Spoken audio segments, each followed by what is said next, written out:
In a world where most people watch movies and then forget about them, these brave heroes join forces to watch them again and then talk about them. Join them in their epic journey as they go back in time, a decade and beyond, to revisit and break down films from a vast array of genres.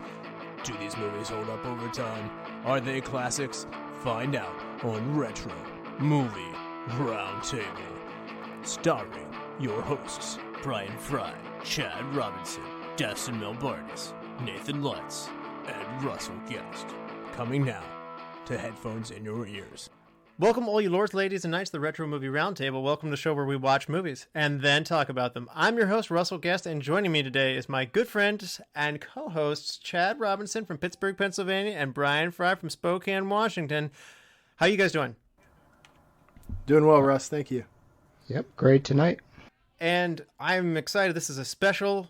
It's special. I'll tell you why, because we got two great guests for the first time here. Brother of Luke Treskovich, who was on the 007 A View to a Kill episode. We have Jake Treskovich here. Jake, how you doing from San Francisco?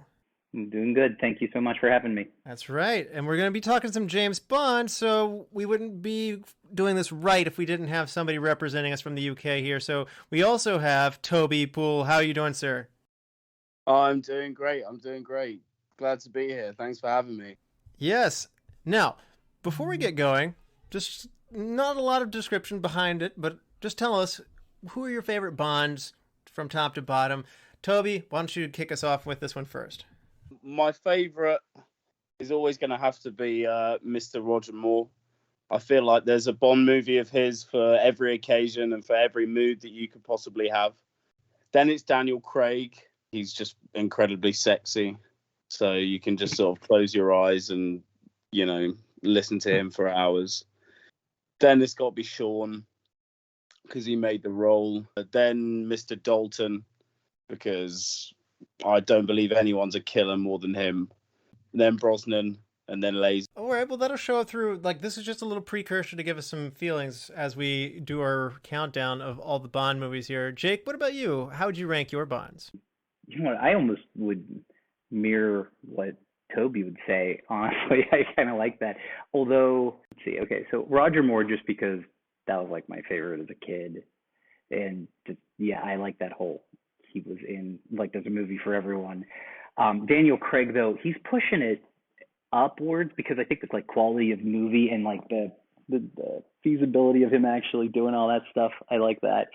I actually would put Timothy Dalton above Sean Connery. I know that's going to be big faux pas. Then Sean Connery lays in the, I don't like Pierce Brosnan as much. I don't think he's believable. Okay. Yeah, so there are some similarities there. Chad, can you be different for us? Not at the top. My number one is Roger Moore. He's most certainly my favorite. I go with Sir Sean, number 2, Pierce Brosnan, number 3. I think Lazenby's going to be my 4th, Dalton, and then Craig. Okay, so good difference through the middle on that one. And Bryan, what about you? What's your background here? What are your favorite Bonds here? I'm going to completely break the mold on this. It's been my understanding from time to time when talking to people that your first Bond was always your favorite Bond. So although he was gifted with hands down the worst scripts in Bond history, I went with Pierce Brosnan because Goldeneye is truly, it was my first introduction to Bond, and it's still the quintessential for me.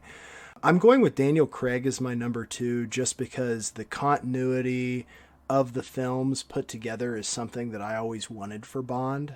I felt like they hit a vein of gold here, and him being that character really did something for it. I'll go with Sean Connery as number 3. I'm going to go with George Lazenby is actually my number 4. I did not hate On Her Majesty's Secret Service. They tried to do something new. It wasn't popular. That's fine. After that, I will go with Roger Moore. And then lastly, I have a rough time with Timothy Dalton. Okay. And to finish this up, I'm going to be the only one who has Sean Connery as my number 1 Bond. And perhaps just making the role and doing it more, maybe gets you there. And so Roger Moore is my number 2. Quantity does help get familiarity. Brosnan is my number 3. He was my first James Bond as well, like Bryan said, and I view him as a bridge between those two characters, or the two portrayals. Timothy Dalton's my number 4. I think he did the intense version of James Bond really well. And I'm like Bryan, I have Lazenby at 5 because I don't hate that movie. And there's no bad Bonds. And Daniel Craig's just at the bottom for me. But again, there's no bad Bond. I love them all. And then just for fun, what's the last movie you saw, Toby? Tomorrow Never Dies Today. Perfect. That is very in keeping with what we're looking for here. And that sounds like another name of a movie, Tomorrow Never Dies Today. So It's the sequel. it's the sequel that it never got. What about you, Jake? I watched The Witch. I don't know why. That's I bought it. It's really good. Oh, I know. I love that movie. Hard disagree. I tell you what, after watching Witch, what you really have to do for your psyche is turn around immediately and watch The Lighthouse. Yeah. That one I'll recommend. The Witch I will never recommend. It's incredibly boring with a low payoff. Chad, what about you? What's the last the movie last you one saw? I watched was For Your Eyes Only. I got a sneak peek of the rankings because I did the averages, and I kind of found this was the one where I was most out of bounds from everyone else. So I had to go back and say, is my head screwed on right? Am I thinking of the right movie? So I'm sure I'll defend myself later on that one. Yeah, and I'm similar where, I keep all these Bond movies close to my heart and nearby, but probably the one that I watched the least is Quantum of Solace, so I gave it another go-round myself. So that's the last movie that I watched. So when we come back from this ad break, we're going to be ranking from worst to best all of the James Bond movies. So we'll be back after these messages. Welcome to the Flashback Flicks Retro Movie Podcast. I'm Ricky. I'm Grayson. And every week we review a movie from the past and reflect on things we missed, things we loved, and things we want to see again. Yeah, because we believe any movie worth watching is worth watching again. So if you like films, friendship, and a lot of callbacks, I mean, just so many callbacks. then subscribe on Apple Podcasts, YouTube, or wherever RSS feeds go for like-minded movie-loving individuals. Like you. What happens when two modern film fans go back and rewatch all the old classic films from yesteryear to see if they hold up? You get the Classic Film Jerks podcast. Find the Classic Film Jerks podcast on all the major platforms. All right, we're back, and this is not a spoilery episode, so there might be little light spoilers, but in conversation, we're not going to spoil the whole movie, so your usual spoiler warning that comes after the ad break is not really here today, so we're just going to have fun. We're going to be counting down the top Bond movies from worst to best, and we're going to be doing all 25 movies, so we're going to be including Never Say Never. So that's not technically canon, we know that, but we're not going to be including the David Niven Casino Royale just because it doesn't feel like a Bond movie, whereas Never Say Never, again, has Sean Connery, and it feels like a Bond movie, so we're going to be honoring it in our countdown. So starting at the bottom, at number 25, we have Die Another Day. Madonna's going to open this theme song up for us. This movie did not get a lot of support from us here, so right off the bat, the highest ranking we had was Chad at 22 and Toby at 22. Chad, why don't you tell us first what you love about it, because you're the highest supporter of it.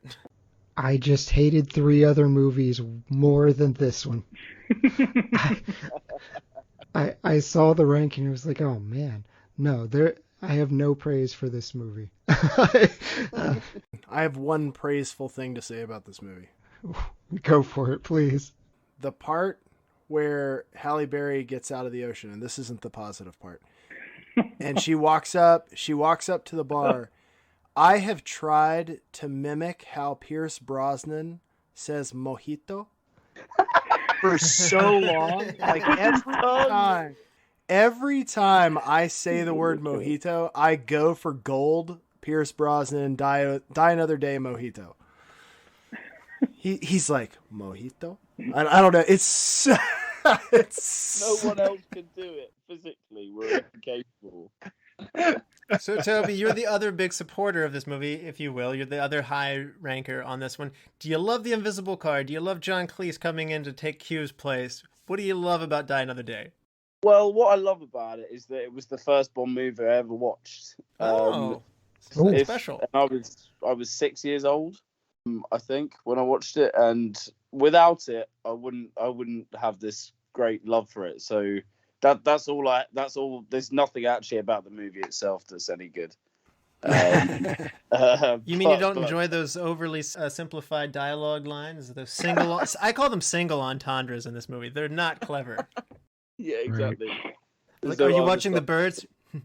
That's a mouthful. My favorite scene is with Madonna. Personally, that's just, you can't top that in Bond. All right, Jake, what about you? Die Another Day. Give us your take on it. You did not have this one particularly high. You had this one at 25. Oh, no, I was like dead last. Yes. Dead last. I'll have to say the reason why it's dead last, it involves Halle Berry. Do you know, like, they have terrible CGI in it. What I recall is her doing that, like, back dive off of, you know what I'm talking about? Like, at the beginning, yeah, it is in awful. Cuba. It is, like, abysmal to watch it again. And I know it's, like, a long time ago. I would have to say that the redeeming qualities of it, I kind of like the Ice Lake chase thing, plus the bad guy with, like, the diamond face. Diamond face is cool. Do you know what I'm saying? Like, that's cool. I think that was, like, the winning thing. But that plane took forever to crash. It's just like, come on. Like, you know, whatever. Like, just... I don't know. If James Cameron can make the Titanic take 3 hours to crash, I don't see why that crash is unreasonable. Yeah, that's true. All right, so Frye, you were in the middle here, which isn't much of a middle. Like I said, you're 23, so this is not real high ranking for you either. Die Another Day, what's your take, man? There are redeeming qualities to this movie. There are some actors that I really like in it. It's just, it's the epitome of Pierce Brosnan being misused in the role, because they squandered his best years of being Bond with crappy 90s and early 2000s scripts. Like, what was popular then is now looked back on as an eyesore, and I think if he had gotten some different looks, I think he would be higher in a lot of people's rankings for Bond. As far as why I have it at 23, it's because I had I only had one other movie ranked behind this one, and then Chad told me I had to rank Never Say Never Again, and I have it on my list now as Never Say Never except to this movie. Okay. Okay. All right. Well, we'll get to that one. I think I have more positive feelings for this one because I have this one at 23 and I still really like it. And I actually feel like it's aging better. I feel like had we all been a little bit older, for those of us here on the podcast, I feel like this could be our Moonraker. I have a feeling Moonraker jumped the shark and was just so fantastic and over the top and campy.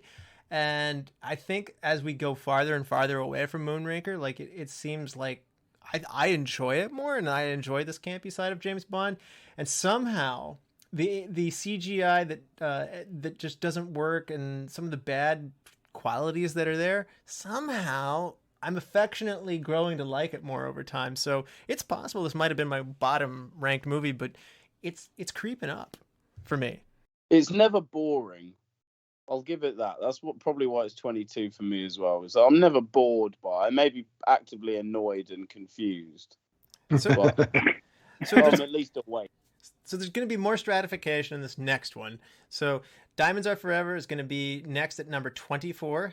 And this one actually had some high marks. I had this one at the highest, so I'm going to go first and just say I, again, enjoy the campy side of James Bond. And this is Sean Connery going campy to the maximum.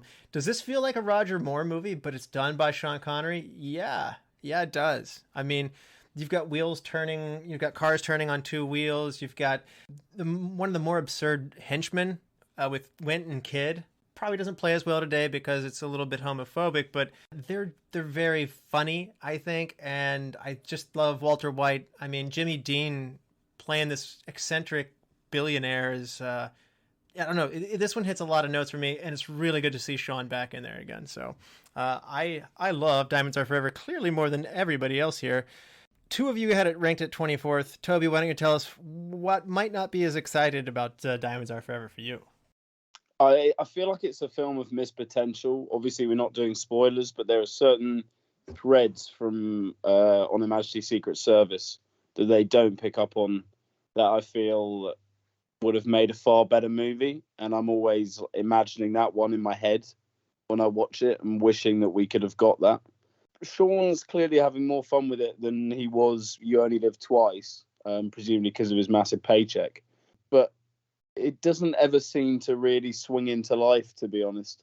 And it doesn't really seem to catch light in the way that a lot of the others do. So, yeah, it just doesn't really mesh together for me. Yeah, okay. Now, Bryan, what about James Bond? If I recall on our View to a Kill episode, you said you don't like James Bond in America so much. This has got a lot of Las Vegas in here. Is that what's not doing it for you? I don't. One of the things that I really like about Bond movies is international scenes. So I'm just not much on the movie sequences where he's here. I don't know if it just loses something because I'm familiar with the area or not, but my issue with Diamonds Are Forever is it is the only proof that Sean Connery went through some sort of age transformation between Bond and The Rock. Yeah. There's James Bond Sean Connery, and then there's The Rock Sean Connery, and you never see that transition actually happen except in Diamonds Are Forever. He's overweight. He's bloated. He has a toupee. He looks tired. Like, even his judo chops look lazy. Like, he is phoning in it. I was watching this movie again recently, and I was like, oh my God, like, this is the Old Yeller movie for Sean Connery's Bond. He's done. He's done. Like, it actually damaged him as Bond for me. Wow. Yeah. Yeah. Yeah. Chad, what about you? Why don't you take this one next? I'm stunned it only wound up at 18. That speaks to below the 18 mark of just frustration with movies. This is one that I've seen probably close to the most. It's the one that's always on TV. And, Jill St. John, she was the first American Bond, and I can't stand her. And they did her to be the typical loud, annoying American, which is frustrating in and of itself. But I agree with Bryan. It's just a slog. It does feel like a Roger Moore film. I love Roger Moore, so I don't want him in this. And Jake, you're more in the middle here, or you're really pretty close to Frye and Toby on this one. You have it at 23. Yeah, I mean, I actually, the slog is a good way to put it. I just always felt that I was lumbering through the movie. Although the one thing as a kid that always stood out was the fight scene. That it is pretty a pathetic fight scene, but there's that was Bambi and the other girl that come in, right? Is that right? Am I thinking the right Bambi one? and Thumper. Yeah, I think that's kind of the only Bambi and Thumper. Thank you. That's the only redeeming thing in my opinion of this. But now that you're saying about the Old Yeller Connery movie, that's totally what it is. It's one of the hardest to get through for me. He makes a getaway in a moon rover through the desert. I don't know what's not to like. I felt like he knew it too. If they didn't he throw money at him, he wouldn't have been in this. So I don't strictly blame him for doing the movie. You can pay someone enough to do just about anything, but he knew he was done. And then they drug him in for it anyway by throwing a briefcase of money at him. But this did not need to happen. Well, from that to another one that I question, did we need this to happen? The first sequel, if you will. Quantum of Solace is going to come in at 23 on our countdown.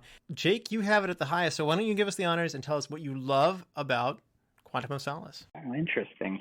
Well, I'll actually, the only reason I like it, I'll tell you, is because of the seamlessness between Casino Royale with Mr. White on the Cuomo to that absolutely incredible chase scene with the Aston Martin in the tunnel and things like that. I absolutely love that.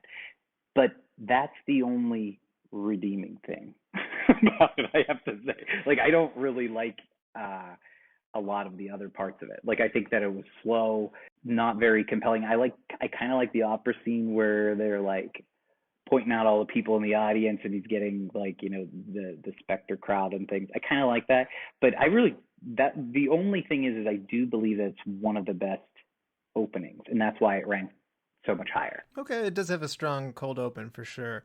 Now, Yeah. from the top to the bottom, I'm gonna come in. This is my lowest ranked one, and I did give it another shot before coming in here. And I just don't think Bond needs sequels. And I'm kind of the opposite of Bryan. I want no connectivity. I want them to be completely interchangeable. Obviously, we'll always reflect when it was made, but I felt like they dug themselves too deep of a niche here. And it's a shame because some of the locations they went to are awesome. I love the hotel in Argentina that they go to, and they have that fight scene in the end while it's burning down. I love the opera house that they're in Copenhagen, in Denmark, I believe. And it's just an amazing looking movie, but there's also a heaviness to it that it doesn't have the same joy for me that all the other Bonds do. So paired with trying to connect or trying to extend Casino Royale, this is what wasn't working for me. So now to somebody in the middle, I'm going to throw this one to Chad. You have this one at 24. I think you hit it for me. The meanness of this movie is what causes me to rank it as low. In addition to, I can appreciate that they tried a sequel approach. I'm not going to fault them for that. It didn't work. I also feel like when you're going for a more grounded Bond, having someone named Strawberry Fields is goofy. Like, please don't do that. She's pretty enough, it doesn't matter. Oh, she is pretty. Yes, Gemma Arterton's gorgeous. But, you know, in the Craig era, are we really still doing these weird names? But we can't throw everything out. Yeah. The motor oil in the end was just, it's too mean. It's just not Bond for me. Okay. Now, Toby, you're going to be stepping us up. You have this at 20, so still warming up to it a little bit compared to Chad and I. What do you think about Quantum of Solace? Yeah, just a little bit. I feel like it's a film that is, everything good about it comes from Casino Royale. But the fact that it connects to Casino Royale hampers its ability to work as its own film. Like, I think I really like the idea of James Bond off on some revenge spree, but I also don't think he needed it after Casino Royale. Actually, his character arc was done at the end of that film. He should have got Mr. White, and that should have been, you know, the end of it, and he should have gone off and he should have been James Bond. I don't think we needed a whole movie of him being moody and rebelling from MI6. So that's not very positive, I know. No, you're right. That sounds a lot like Chad and I. You're just a couple slots higher. Frye, you have this one right where Toby does at 20 as well, so not the highest. How do you feel about that? So this movie, I have to go into a little bit of a thing here. So with the Daniel Craig movies, I was excited to have a Christopher Nolan style Bond Genesis to quote unquote completion series of Bond movies. So I was all on board for the continuity piece, but I do think that this is likely the Dead Man's Chest of Bond movies. It really is a segue piece between Casino Royale and Skyfall. And do I think it needed to happen? Probably not. I'm not altogether sad it did. Like, I'm okay with a good revenge Bond movie. But again, it's 20th, so it's not something I need from Bond. I think what I liked about it is after I first saw it, I felt like I was defending it to a lot of people, even though it wasn't the most enjoyable Bond. You are friends with me. I broke it down to synonyms for the title. The title means measure of peace. He's not done yet. He has not gotten what he needed for Vesper Lynd's death and had to go that extra step. And it really loads up Spectre. So it's not without its merit, because he doesn't know what he's going after. He doesn't know what he's fighting, but he's going to fight it. So this movie moved around on my rankings by far the most. I had it as high as 13 at one point and then knocked it back down again because I was like, yeah, but... So in terms of making Daniel Craig who he is in Spectre, it needed to happen. But this is just in a longevity storyline, not as a one-off movie. So as a one-off movie, it's my number 20. But I felt like that content needed to be there. Okay. Now, we're going to go to You Only Live Twice. And Bryan, you're going to hold the microphone because you have this one the highest of anybody. You have this one ranked at number 15, even though we're at our number 22 movie. So, Bryan, what do you think about You Only Live Twice? So on this one for me, this was the fun movie for me. I'm sure it would get blasted right now for its content. Oh, yes. But like, I remember watching it, and this is back when there was a formula to Bond where like Bond would do things, he would make allies, there would be a big like your army of good guys against your army of bad guys sequence toward the end where Bond, narrowly saves the day. Well, I actually was fascinated by the Japanese point in this, like it went into Hong Kong a little bit, and it was an area of the world Bond had not touched on yet, and I was excited about that. Yeah. Now, Jake, you having this one ranked the lowest. What's your take on this volcano layer and Donald Pleasance as probably the closest thing to Dr. Evil? I just, I think that, so like with Diamond and Thunderball, which we'll talk about later, they're one of the ones that I saw when I was younger, and they had like an impression of like the being like kind of boring and slow, right? Like, so it's like, what am I watching this for?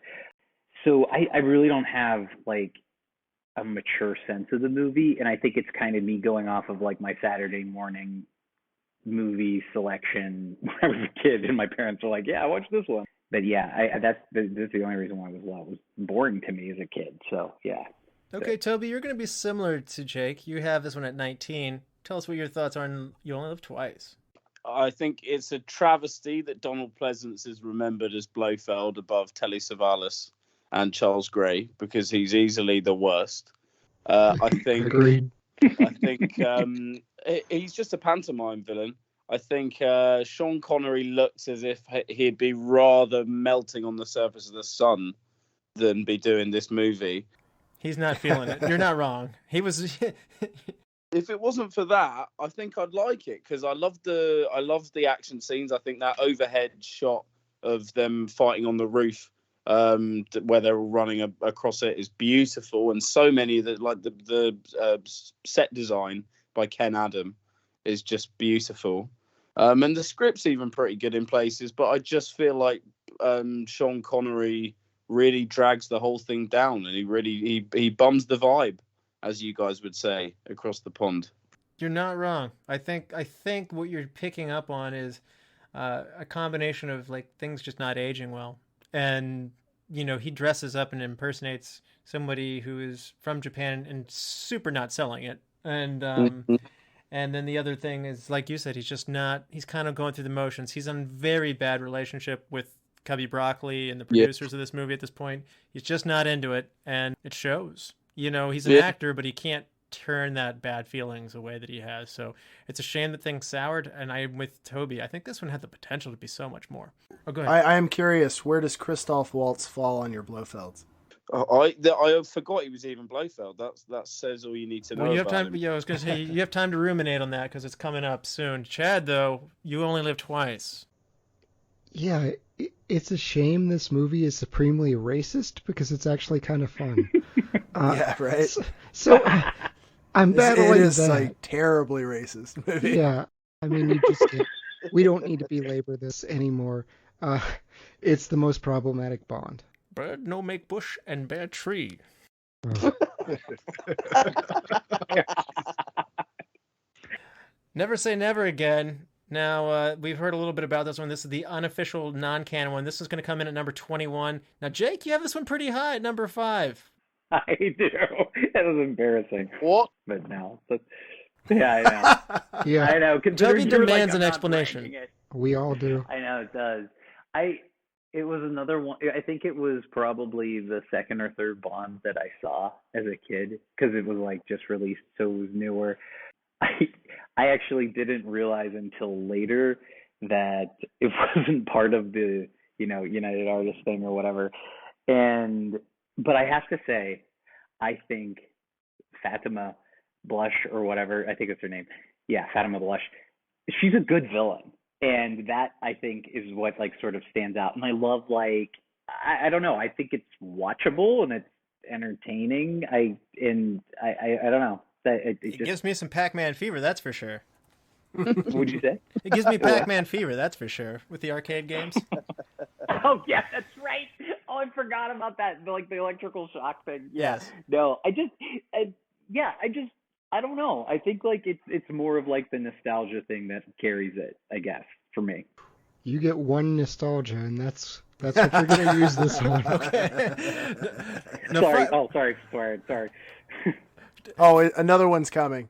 Frye, Okay. you tipped your hand on this one. You're the last place voter on this one. I guess choking chicks with bikini tops is not your thing. I have tried to watch this movie so many times, and in the end, I've never watched it end to end. So that'll tell you one thing. And the second thing is I legitimately refer to this as the Thunderball.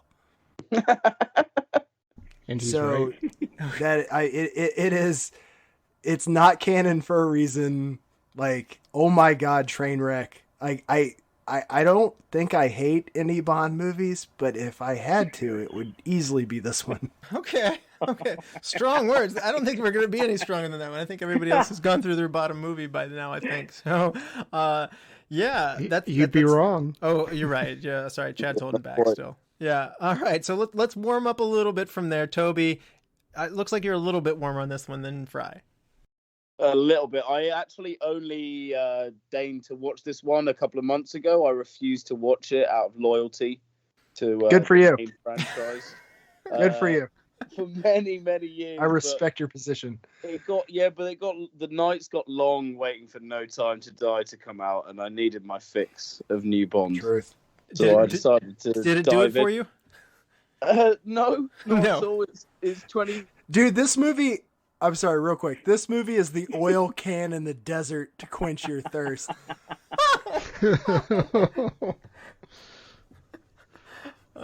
Brutal. They handed you an olive branch, you just didn't know it was on fire. That's so accurate. All right. Well, so Chad, warm us up a little bit more. You have this at 16. Yes, this movie narrowly edged out racism. So that's where I'm coming from. It just one above You Only Live Twice. It was less racist, and that's the best thing I can say for it. That is a positive thing, to be less racist, yes. I have this at 20, but I think I like it more than everybody else other than Jake here. So. I know, embarrassing. But yeah, it does have. I do think Fatima Blush, as well as this version of Domino. This is a retelling of Thunderball. Brian's not wrong. Thunderball was caught up in the legal case, and Kevin McClory fought for the rights to this, and it took him years to even get this made. And it was just Sean Connery middle finger, as I just mentioned. He was on such bad terms with the producers.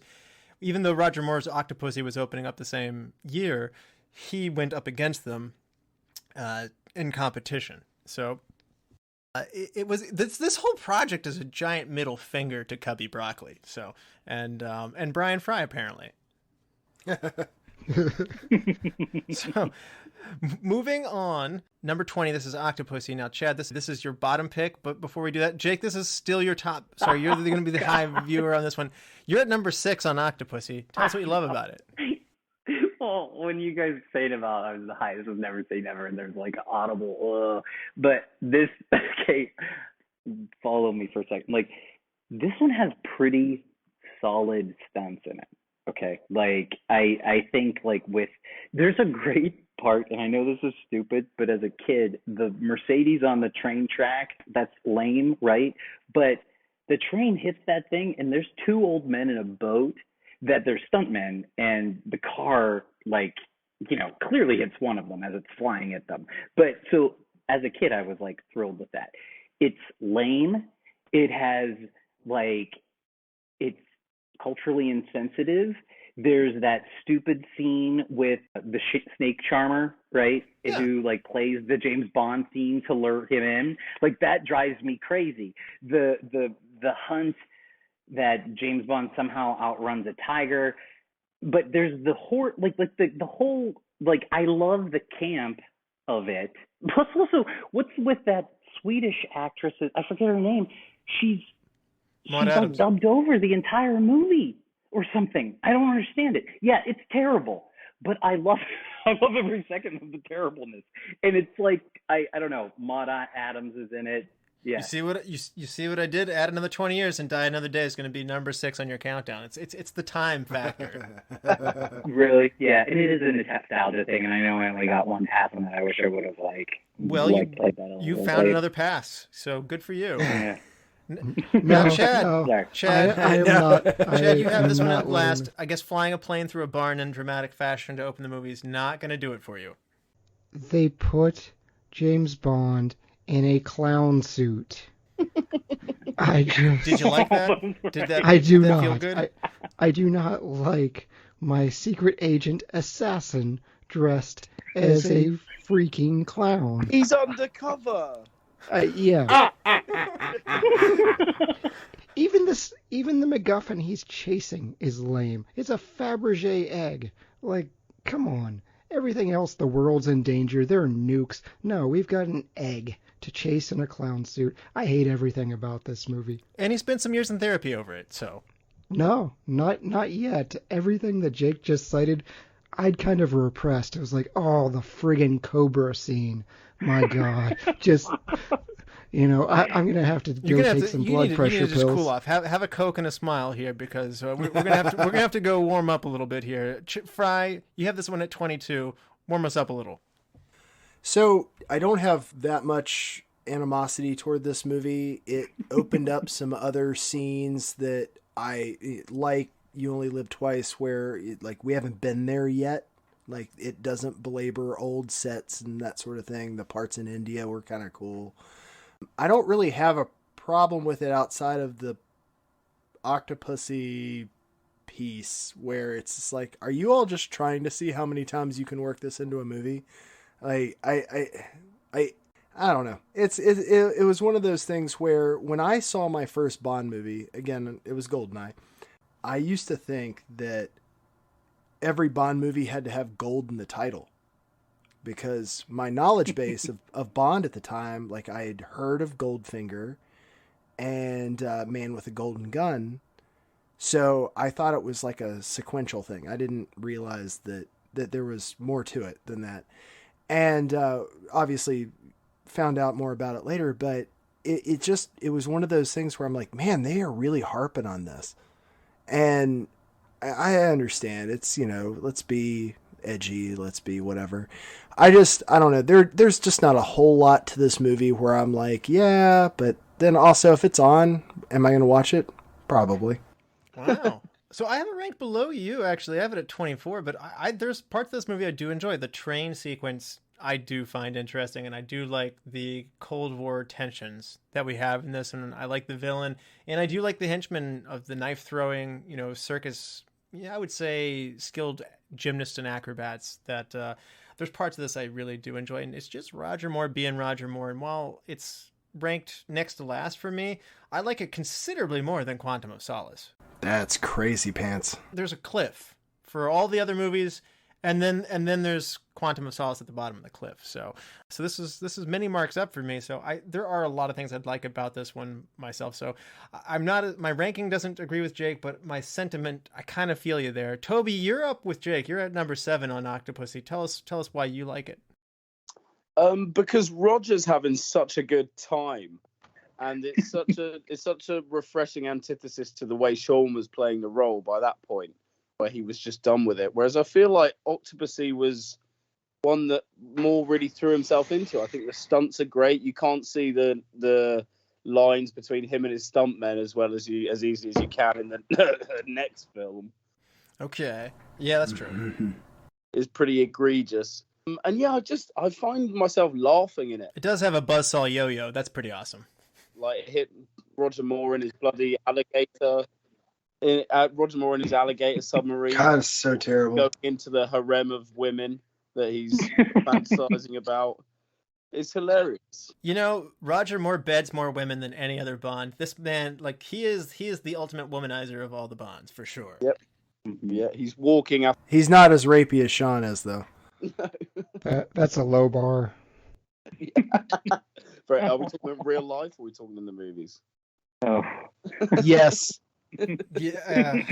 Moving on to The World Is Not Enough will be our number 19 Bond movie. I have this one at the highest at number 9, and I'm grossly out of proportion with everybody else on this one. And I think this one just probably has to do with when I fell in love with Bond. I mean, Pierce Brosnan was my first Bond, and I like this one a good bit. I don't want to give too much away, but there's a twist in pertaining to the main villain not being who you thought the main villain would be. And I thought that was really creative for the Bond movies to do, and where someone who you think you can trust and then you can't trust them. And it's really cool. So I think there's some great scenes. It's got skiing. It's got buzzsaws hung by helicopters coming after you. It's got Robbie Coltrane coming back.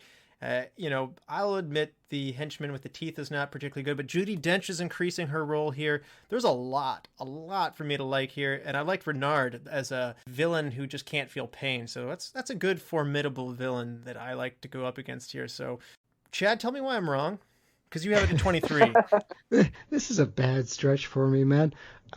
I will start with Christmas Jones. Denise Richards being a... That's fair. I did not mention that part. Yes, you're right. A scientist. I overlooked that on purpose. Yeah, it's terrible. The twist you were talking about has been done in about a dozen previous Bond movies, so that wasn't surprising for me.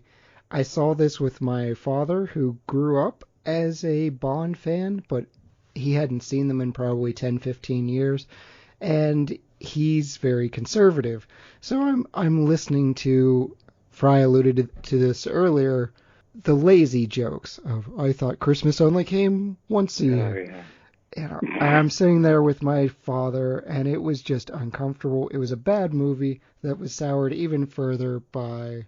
Grumpy Chad Dad, yeah. Yeah. Okay, so we got a bad case of the Grumpy Chad Dads. Now, Frye, again, you're going to be the warmer-upper here. You move up marginally from Chad here at 21. What do you think?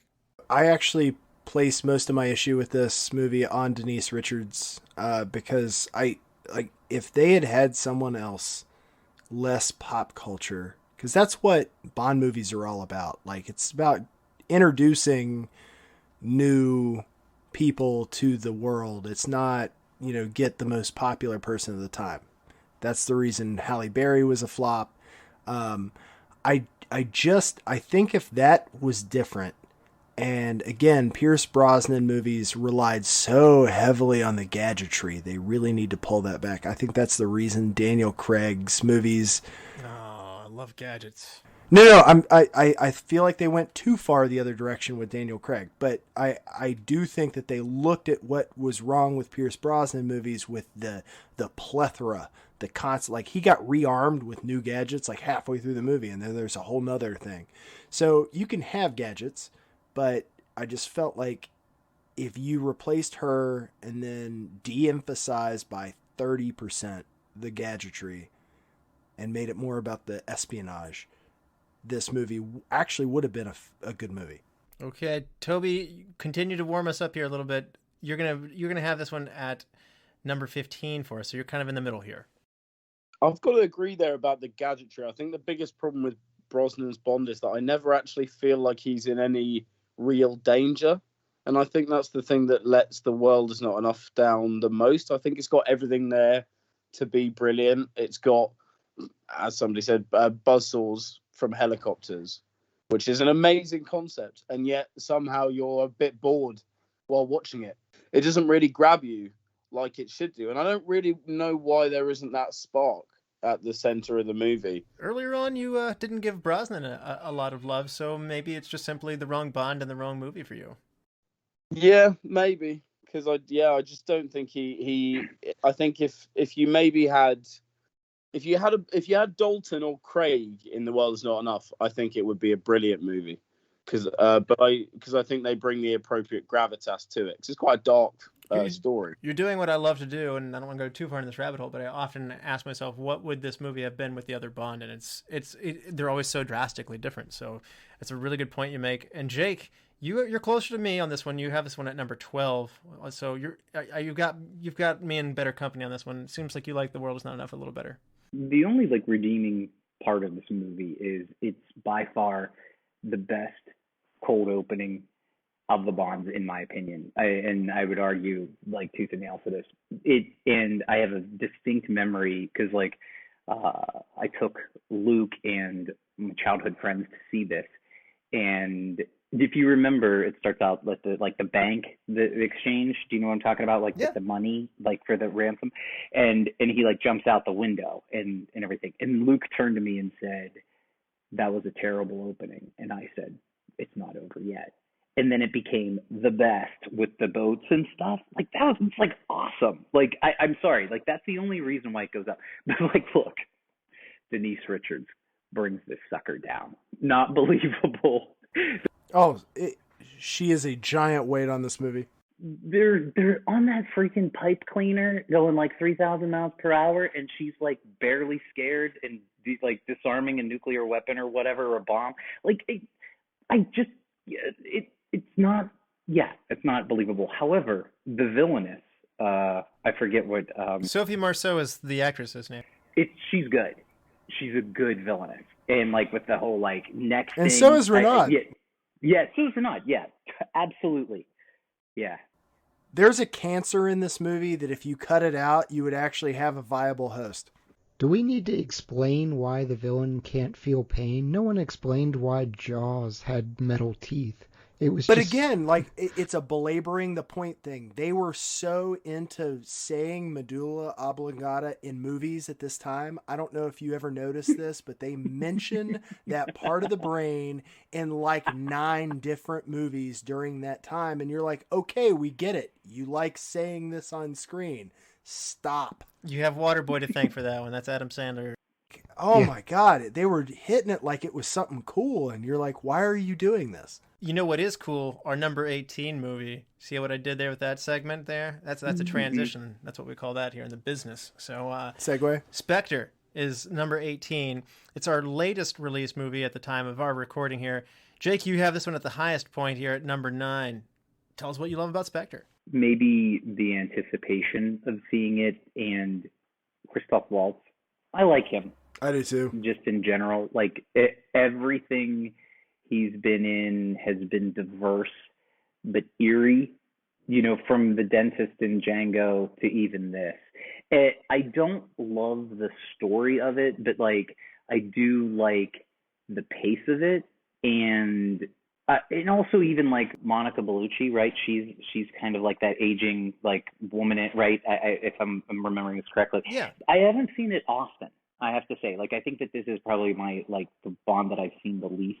But I just liked where it was taking us, right? Like I thought that it was like kind of a reset, kind of, because Skyfall was awesome. Sorry, we're going to talk about that later. But it kind of was playing into the Bond getting back into like the spy mode, right? So I liked that. Like, and it was like opening up like kind of the bad villains. That's kind of why like Quantum of Solace was a little higher, because it was like, oh, look at these bad guys. Does that make sense? I don't know. That's the only reason why it's like so high. I'm with you. But yeah. No, I hear you. Now, who doesn't hear you is Chad, who has it at 20. He's the low man on the totem pole on this one. So, Chad. Yeah, this is like the stretch of grumpy old man for me. It is. I will start with a praise. I think this has the best opening of all of the Bond films.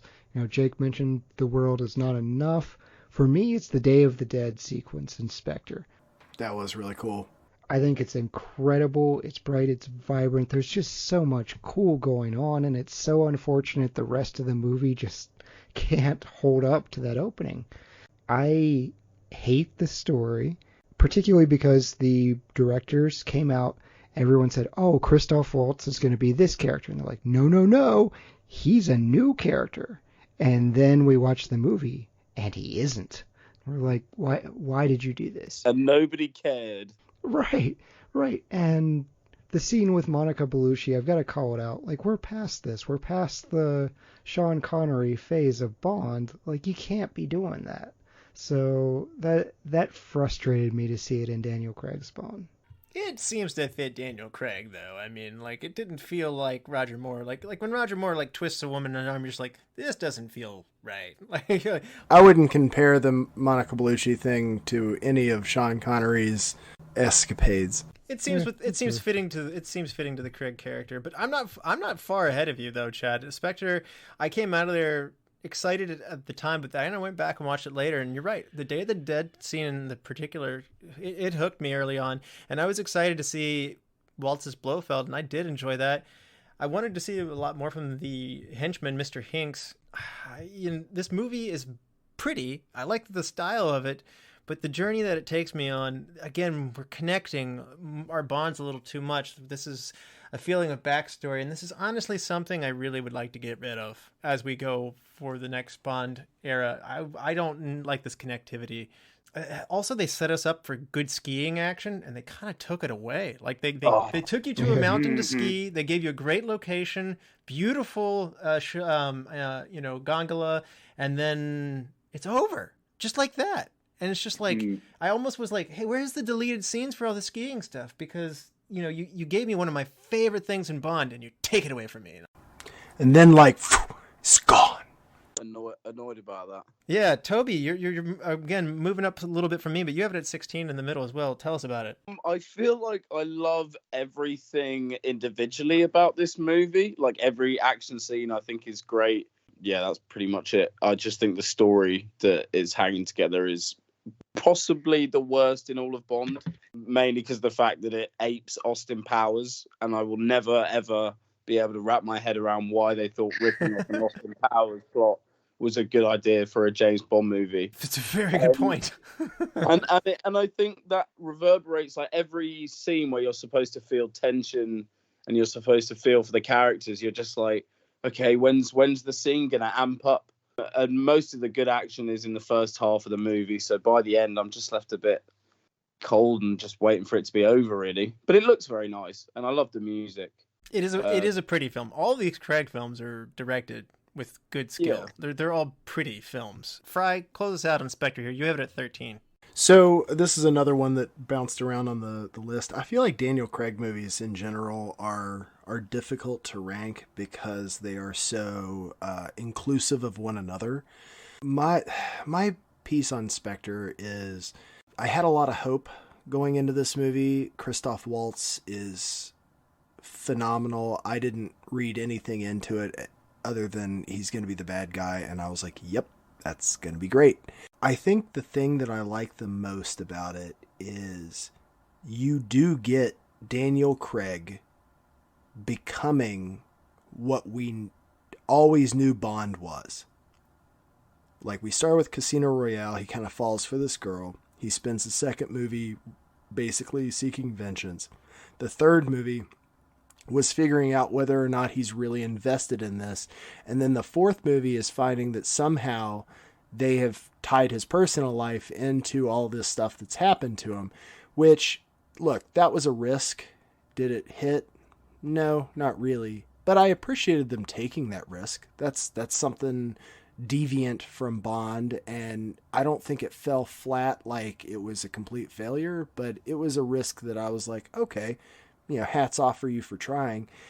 And I don't know, in the end, I was like, that's fine. But it also came after Skyfall. And that is such a tough act to follow. Right. It is. So after, I left Skyfall like, oh, like that movie set my skin on fire. Hold back. Yeah. Anyway, but yeah, that's the reason Spectre was a shaky prospect, was they tried to push the envelope from Skyfall. It didn't quite hit. That's fine, sins of the father, whatnot. But I don't know. I liked it better than most. Is it perfect? Absolutely not. Yeah. Now, number 17 on our list is going to be License to Kill. Toby, this is your first time where you've been the high voter for a while, so take the floor here. You have this one as your number 2 Bond movie. Yeah. I love this one more and more every time I watch it. I think Timothy Dalton delivers possibly the best Bond performance in the franchise. He's both incredibly cold and clinical about the way he goes about things, and yet you can see this just white hot rage simmering underneath. And I really buy into the plot of it. I think the villain is one of the best in the series as well. I think his relationship with Bond is so fascinating, the way that they respect each other and they're mirror images of each other and end up, tearing each other down, and he almost does it by accident. Yeah, I just think in terms of an action thriller, I don't know if the Bond movies ever top it. However, that's not usually exactly what Bond movies are going for.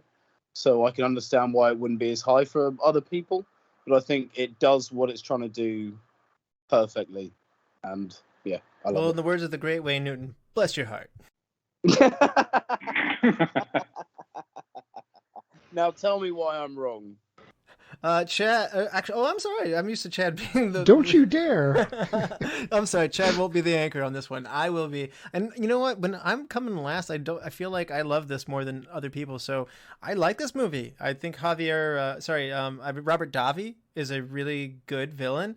And Benicio del Toro is very creepy in one of his earlier appearances here. Carrie Lowell's not my favorite Bond girl, and the aesthetic of the movie is probably not as glamorous as the rest of the Bond movies. The 80s, late 80s, is getting to be a time when cars, clothes, hair, this is just not a great time for aesthetics. The architecture, Bond is a mirror upon its time, and 1989 is a rough time to have the sophistication that these other movies do, whether it be from the Connery era, the Moore era, or later, Craig's era, or even whether it be the more fantastic side of the Brosnan era. I just feel like it gets stuck in the middle and it doesn't feel as glamorous for me. So that's why it's not ranking higher. However, having said that, it's got great action. I love that truck scene at the end. It's a little more brutal. I'll say that Dalton's Bond is definitely a forerunner to Craig's. He's rough, so a little bit more mean-spirited, and so probably why I don't run to this one as often. But there's a lot of good moments too, and there are moments of laughter in that, so which I do like to see that. So Frye, you're warming up, and you're close to me on this one. You're at 19. Dalton to me is erratic.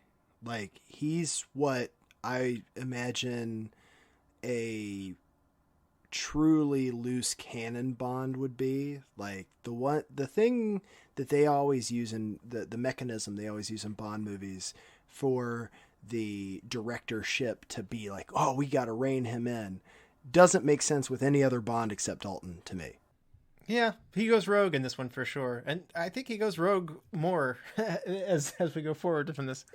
But it's not just that. It's also his actions in the film where you're watching the things that they're not seeing. You're like, okay, that's valid with Timothy Dalton's Bond. Yeah. Most Bond movies, I'm going to tie this into the show 24. I have always said that in 24, if they just listened to Jack Bauer, the show would be called 3. That's a good one. Jake, you have this one at 16. What about you, man? Now I'm thinking about. I think the low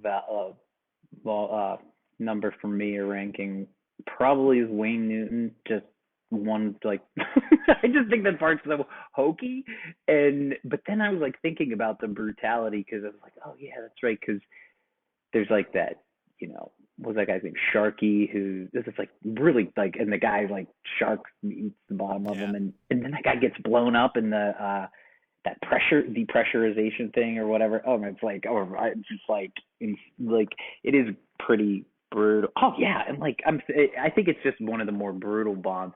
But I do like Dalton. It just seems, I don't know. I think when you were talking about the stylized version of it and things like that, and I think that's probably it. But the hokiness with Wayne Newton at the end, I think that's my problem with the entire Bond. I know that. And the winking fish. The winking fish, yes. Oh, yeah. fish, really. I try to turn it off before that bit. Chad, you're going to be one above Jake here, so you're pretty much right in the middle of your rankings, but you're the number 2 voter on this one. License to Kill? Yeah, I like Felix Leiter stories. Now this one's a very tragic one, but I like Timothy Dalton as the rogue Bond. Someone said it earlier, it might have been Toby, of you believe that he's going to kill people. So yeah, this is his revenge tour, and you're right, Russell, you mentioned it's brutal. There's someone chopped up in a shredder. It ends with someone lit on fire through a lighter. So yeah, this is an insane version of Bond, but I still like it. Yeah, they had to take a break after this one. So yeah, they had to sit down and think about what they did. They did. They did. Now, from there, we're going to go to number 16 for Your Eyes Only, and the number 1 voter for Your Eyes Only is Chad. So, Chad, you're coming out of your curmudgeonry, and now you're ready to become the positive light here. Tell us why you love For Your Eyes Only. Yeah, it's refreshing. It's kind of a tour de force of Bond. We get great locations. We get our skiing. I love skiing in Bond. There's going to be an exception. You're going to hear about it here soon. But I love the Bond girl, Melina Havelock. It's Carol BB? Bouquet. No, BB Doll was Lynn Holly. You know what? I'll go to bat for Lynn Holly Johnson as BB as well. She does her job. She's meant to be annoying. I still like her. She's cute. I will defend all that. The underwater locations are cool. So I enjoy everything about this movie. I went and rewatched it again, and the theme song is awesome too. Yeah. Russell's like, no. Sorry, that last take of the theme song had me pausing there. It's just like, no, I'm with Chad. And then you said that thing about the theme song. I'm sorry. I just want to distance myself from that last part. Sorry. I feel like this has the most recurring theme throughout all the Bond movies. They play that theme song a lot. I have this one at 21, so I'm going to be the low voter on this one, but I like it an awful lot, and I agree with everything you said. I just think that there's 20 of them that I like more, and we're getting out of that zone where I might be like, they don't really like this about that. And again, 1981... the 80s Bonds are just not quite as glamorous. So that's all there is to it. I mean, Chad knows I'm not a big 80s music guy. I'm not big on 80s, furniture, product design, architecture, etc. Go down through the list. And this is a tough time for me. So I was born into it, but I don't really remember a lot of it. It's for the best. Yeah. Frye, you're moving up, warming up here. You're at 16. All right, this movie had a lot of fun to it. There's a lot of pieces to it that were traditionally Bond, and you just get to enjoy it. But that's why I have it as a middle of the pack movie. I don't think there's necessarily anything really special about it. I just think that it's a solid Bond film. It's also one of the ones that I don't necessarily watch all the time on purpose, so that I have a couple that are still fairly fun to rewatch from time to time. And it's a weird pocket of Bond movies that I keep in that kind of range, just so it's a little fresher than some of the ones that I might beat to death. Nice. Now, Jake, this movie, does it make you want to eat pistachios? You have this at 15. The reason why, I do love parts of this movie. I think it's fantastic. The ski scene, phenomenal. That's so great. The problem, I think, is kind of the story, and the villains don't really sort of hit home to me, if that makes any sense. I feel like the story's weak, and the villains aren't as pathologic as I would like. Absolutely. No, you're right. Does that make sense? Even the hulking guy, the henchman, but it is kind of, it is, the locations are great, but that's basically it. Yeah, totally that. Yeah, and Toby, you're trending up at 12? Yeah, I think the biggest issue this film has is the tone of it sort of veers about the place. I'm thinking especially of the musical choices in certain scenes, like with when it goes meow, and it ruins the tension. But on the whole, it's got very good action. Like everyone else, I love the skiing. I think the scene where Bond has to climb up the rope up the side of the mountain is a good, tense scene. It's not action-oriented, but you're just like watching him overcome this physical obstacle. And I think that's cool. You don't get too much of that from Roger Moore usually, for obvious reasons. We do need more climbing in Bond. That is a good thing to do. Yeah, definitely. It's tense. And it makes you feel very on edge as a viewer. Yeah, from the mountains to the underwater. That's a good point. Good juxtaposition too. The villain, the fact that he goes down like climbing getting winded up a flight of stairs with a knife in the back says all you need to know about him, which is a shame because he's played by Julian Glover. He's great. As Michael Keaton said, let's get nuts. This next one's probably the most far out, most outlandish one yet. It is Moonraker at number 15, and it is reflecting its time, and Star Wars happened in the 70s, and so did Moonraker, because it is James Bond's answer to Star Wars. Toby, you have this at number 9. Tell us what you love about Moonraker. It's just a great movie to get drunk to. It is. Yeah, I just, honestly, I have, every time I watch this one, I enjoy it more and more. I think you have to be in a very certain mood to enjoy it, like Christmas Day with your relatives, half of whom are asleep, and you're all a bit drunk on turkey and wine. But if you're in that mindset, then I don't think there's a more enjoyable film to be had. I think that people get annoyed about the fact that James Bond became cartoonish in the 70s. I think it's what kept him alive and relevant and enjoyable. You know, it wasn't an era where the Connery movies would have gone down as well. And so Right. I like the fact that they could have a laugh at their own expense. Connery would have been viewed as a square in this era. You're right. Yeah. So, Yeah. Jake, you have this at 21. You're a big Roger Moore fan. This surprises me a little bit. You're the low voter here. You know, I was like thinking about this. I think it goes too hokey for me. I know that's going to sound ridiculous considering of my praise of Octopussy and my ranking of that, but I just don't. I don't know. Like I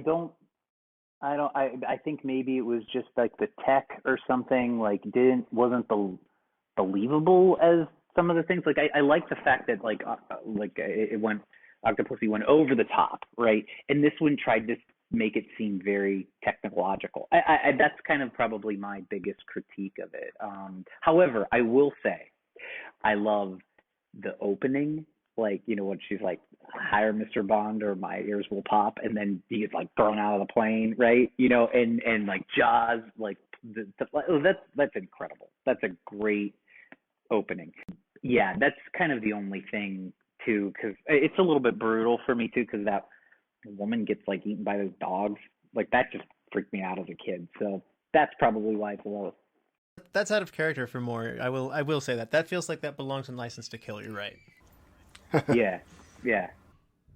Chad, you have this one at number 14. Jaws is making you happy here? It is, and it is mostly due to Jaws, and there's absolutely no reason I should like any of this. Like, if you told me we're going to bring Jaws back and he's going to find love and you're going to be into it, I'd be like, no, that's not going to happen. But you know what? The gondola fight is awesome. That's one of my favorite scenes in all of Bond. This is an extremely goofy movie, but I don't know. Somehow it works for me. I'm down to clown here. Yeah. Yeah. I'm just one ahead of you. I have this at 13, and I have a great time with this one. And, you know, like I said, it's one of those things where enough time goes by and all the campy, goofy things that probably made people shake their head at the time and say, sir, you've gone too far. And then they come back with a more grounded one, like For Your Eyes Only. Bond is the pendulum swinging back and forth, and this is when the pendulum swings the farthest to the fantastic. But you know what? I love laser guns. I love James Bond, and I love Jaws. I like the Brazil scene. I like going to outer space, and the villain is cartoonish in all the right ways for me. So I have a good time with this one, and I return to it frequently. Frye, how about you? You're at 11 on this one. So I'm going to make this as succinct as possible. I have 4 Bond movies that I had on VHS after getting Goldeneye, and it was my intro to other Bonds. It was Thunderball, it was Moonraker, it was View to a Kill, and I don't remember the other one. Anyway, this was one that of them. That one really made an impact on you, I can tell. No, I'm just like trying to picture the cassette tapes. But anyway, I beat him to death. I mean, I watched him over and over and over. Moonraker was one of them. The thing I like is that formula in the Bond movies where they go to blank, insert number here, number of locations throughout the movie. Like, I need that from a Bond movie. That's one of the things I love, is where they transfer, he's hunting someone down and they go location to location. And Moonraker was really one of the personifications of that.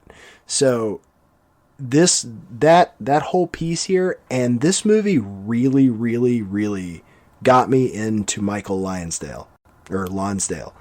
When I saw him later on, this is probably in my teens, he was in a movie called Ronin with Robert Downey Jr. I was like, it's Drax! Yes! It's Drax!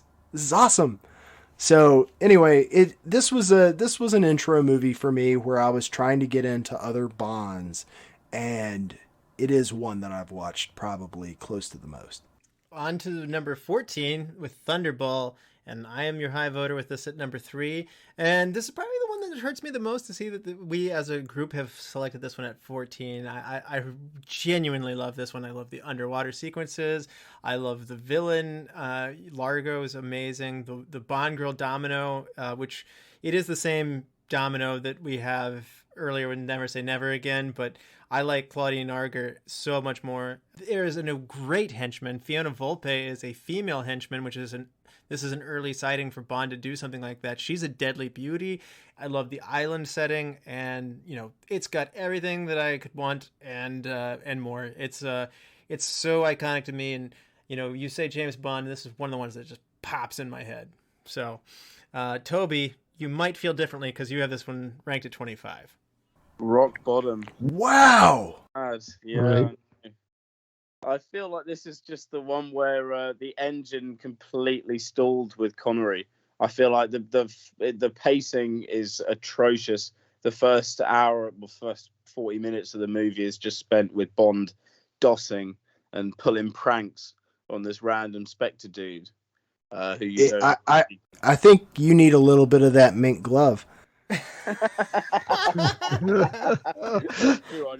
Yes, Jake, you're not much farther ahead than Toby on this one. You've got this one at 22. This is probably, of all the Bond movies on our countdown, this one's probably going to be the biggest stratification of voters. So you're more on the Toby side of the spectrum. What's your take here?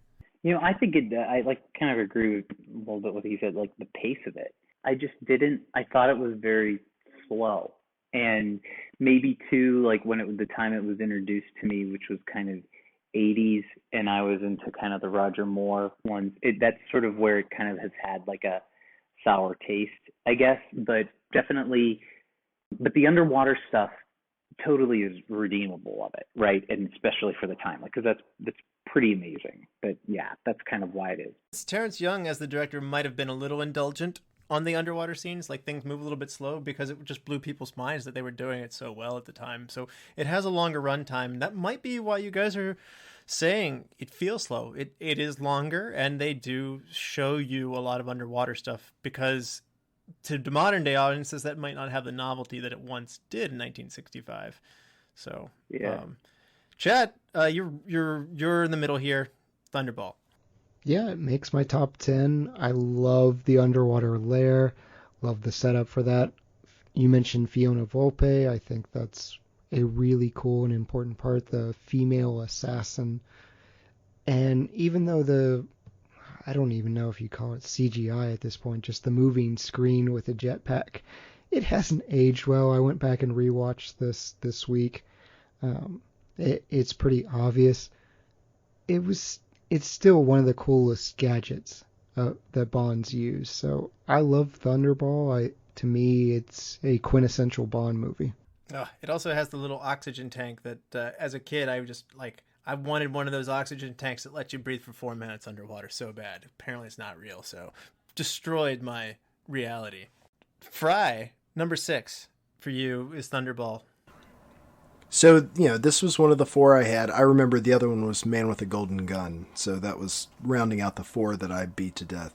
But Thunderball was probably the movie that got me most primed for enjoying a slow burn in a film. Like, it's not as action-packed as previous Bond movies, but it built well. And that suspense that it kind of builds up there, it almost gave me what I liked about Dr. No, but then in a new location and then built on it. Yeah. Now, number 13 in our countdown is going to be Tomorrow Never Dies, as opposed to Tomorrow Never Dies Today. So, Tomorrow Never Dies. Toby, you're our high voter here at number 5. I think the women in this are great. That I really like Terry Hatcher and her relationship to Bond. I think it's one of the few times we actually see a chink in Brosnan's armor, and you see him actually give a rat's ass about another human being, which is a nice change of pace for him. I think the villain is excellent and very good social commentary, and watching it today is pretty scary how prophetic and tuned in they were as to the sort of media landscape. I think the end is a bit of a problem. I think it peters out a bit once they get to like Vietnam and you have the helicopter chase. But I think Brosnan's on top form. He's never more entertaining.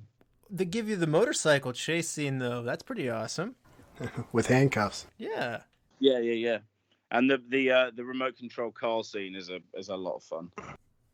That is cool. Yeah, I want that app badly. So, when got to have a flip phone for it. Yeah, when Apple came out and said there's an app for that, that was one of the first things that came to my head. So I can drive my car and shoot missiles out of it with it. Because if there's an app for that, then that's the app that I want. That app. $9.99 well spent. Yes.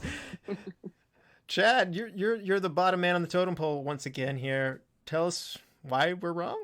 I think you should mention that the car that he had as a remote control was a BMW. We should stop that. It's an Aston Martin or nothing. But yeah, I feel bad because I'm the opposite of Toby here. I like Michelle Yeoh. I normally like Terry Hatcher, but I don't like her in this role. And I don't think it's a good precedent to introduce us to Bond's former flings. Like, we could go every single movie and be like, oh, here's a woman that Bond used to sleep with. Like, where he's been across the entire globe. Like, let's not do that. So, to me, it's okay, but it falls in the realm of largely forgettable for me. Oh, man, Vincent Schiavelli playing Dr. Kaufman. I mean, he's great. I don't know.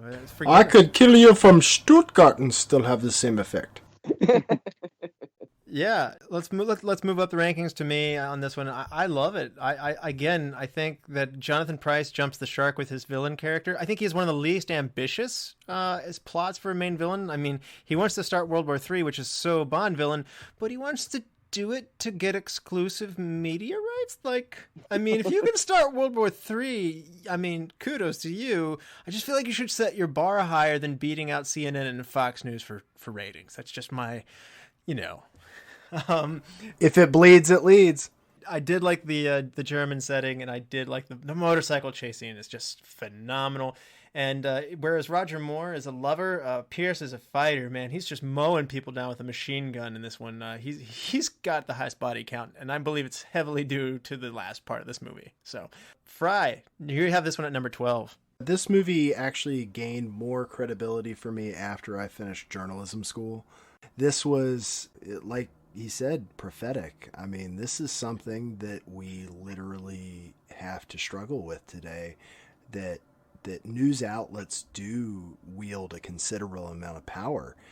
And I felt like to actually have this as a Bond movie when it was made, it was probably still an issue then. Obviously, I wasn't cognizant of it at the time, but phenomenal piece there. Sorry. And Jake, you have this one in your top 10. This one kicks off your top 10. What do you think about Tomorrow Never Dies? I think the whole media sort of dominating the world thing. I actually, though, I put it up there when I was like thinking about it because of Michelle Yeoh. I think she does a phenomenal job. I think I like that character in it, right? I don't really love like Terry Hatcher and like we said earlier about like the former Bond love and stuff like that, but that's sort of why it was ranked a little higher for me. I just think that she's a good counter in that whole like, two sides coming together type thing. I liked her in it. Number one. This is our first sighting of a number one movie. This is A View to a Kill. I'm gonna guess that San Francisco location where you are located might have something to do with this. Listen, you guys are all wrong for every aspect about it. And I'll tell you why. Because Luke and I do a spreadsheet every Bond release for the last 15 years. This one ranks best song, best villain, best henchman, best ridiculousness of like a Roger Moore story. It's great. Like, now I've heard critiques of this that like, Zorin has his fingers in way too many businesses, like an industrialist, oil, you got mining, you have horse racing, microchips. It's a little bit much. What is it called? The blimp. But this is the best, and I would stand by it, and it does not have nostalgia in it. It's just perfect, in my opinion. And I think that it has everything from like the henchman to the car chasing and the chasing in France to like, I love everything about it. I can watch this movie at any time. My car. My cow! Oh, my cow! Yeah, I love that. Yeah, and the stupid. I mean, it's stupid. It's hokey, but it's so perfect. But the fly fishing thing in the Eiffel Tower. I mean, it's great. I don't know. Also, too, this probably was my first Bond movie, but that's why. Nothing to do with San Francisco, but everything with Christopher Walken and Grace Jones. They make the movie. It's so good. Sorry. Okay, that's it. No, it's your favorite, and I love it as well. But you know who might not like it as much as you is Chad. This movie pisses me off from the first moment it starts and never lets up. Here's a little bit of fun trivia. I actually was banned from the Retro Movie Roundtable episode of covering this, so now's my time to shine. We ruin a great ski scene with the friggin' Beach Boys. We're throwing dynamite from a mini fridge from a blimp. Man. Well, you're not going to throw it from a toaster, Chad. You're not. Don't throw it at all. Man. Zorin, he's right. Zorin's involved in too much stuff. I don't like Mayday as a character. Just nothing in this movie worked for me. So I was rightfully banned from the Retro Movie Roundtable episode. So if you'd like to hear people not whine about this movie, check it out. Yeah, and Bryan, you and I covered this one at length earlier this year, but in short summary, you have this one at 18. Yeah, look, I don't have the issues with the characters that Chad does. I've watched this movie a lot. It's just, I don't know. This one doesn't do it for me. I think that's kind of the crux of it. So nothing really damning, just meh. Well, this is my number 11. I might have thought at a first glance I would have had a higher, but I've watched this movie probably in the top 5. Somehow it comes on TV a lot and I see it a lot, and I'm with Jake. I mean, this checks a lot of the boxes. It's got great villains, great henchmen. He covered it really well, and I covered it earlier. So I'm going to pass the baton over to Toby, who has this one higher than me, and it kicks off his top 10 at number 10. So Toby, what do you like about A View to a Kill? It's probably my favorite soundtrack. That's a weird thing to start off with, but I just think the music is gorgeous. I think Roger's still really game. The facelift helps. I genuinely think the first 45 minutes of this film is some of like the easiest fun in all the franchise. You go from skiing to him hanging out with Tibbet, and him and Tibbet are great together. These bickering old people who should be in a home really by all rights, but no, they're out saving the world. And it's got this really sort of cozy, warm vibe. I think there's a reason we've all watched it. It's probably in my top 5 most watched as well, because it just feels like like it was one last hurrah for Roger, and you're sort of coming home and everybody knows what they're doing, and then you've got a bit of spice with Christopher Walken. So yeah, it's great. Yeah, and so Jake, you're going to be the high point on this next one again. Number 11 is The Living Daylights. You guys were talking from a little bit ago for Your Eyes Only, the whole you should have more climbing in it. This starts out with that. It's like skydive to a climb, if you remember. And Timothy Dalton on that island in Gibraltar. It is a great opening. Yeah, it is a great opening. It's got a decent soundtrack. It's not as brutal as Living Daylight or License to Kill, and it's got a great ending. It's like the whole like opium out of the cargo plane. That's pretty fun to watch. I mean, I love that. The one weird thing though, which is kind of interesting, because the bad guy, what is like Pushkin or something, he's the same actor that's the guy in Goldeneye and like he's Jack CIA Jack Wade. Yeah, so it's just kind of like that. Kind of like throws me off, I guess, to like have like a dual, like the actor play like 2 different things in the same franchise. But yeah, it's solid, and like the henchman that's like kind of blowing up the place and like the at the beginning, or in that when they're all meeting at that like manor to steal that guy. Yeah, it's solid. Or the defector. I didn't trust that milkman. I did not trust that milkman. Yeah, the milkman. Yeah, I like it. Yeah. Yeah. Now, Frye, this is you haven't been the low man too many times, but this one's the low mark for you. But you have it at 17, so it's not that low.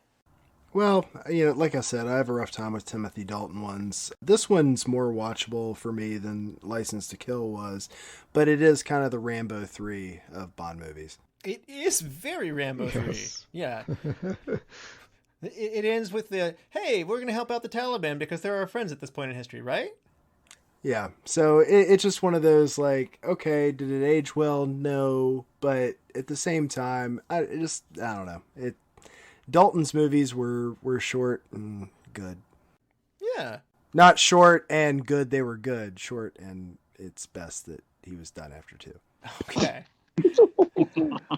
Well, I have this at 16, and you know what? Driving on ice and sledding down a hill in a cello case does it for me. I have a good time with this one. So my ranking's similar to Frye's, but I'm a little more affectionate to it than he is. I do like the Bond girl of Miriam Diabo in this one, and I like that we see a softer side of Timothy Dalton in here. He loses that in the next movie that he does, so I like this one. This is a good first outing for Timothy. Chad?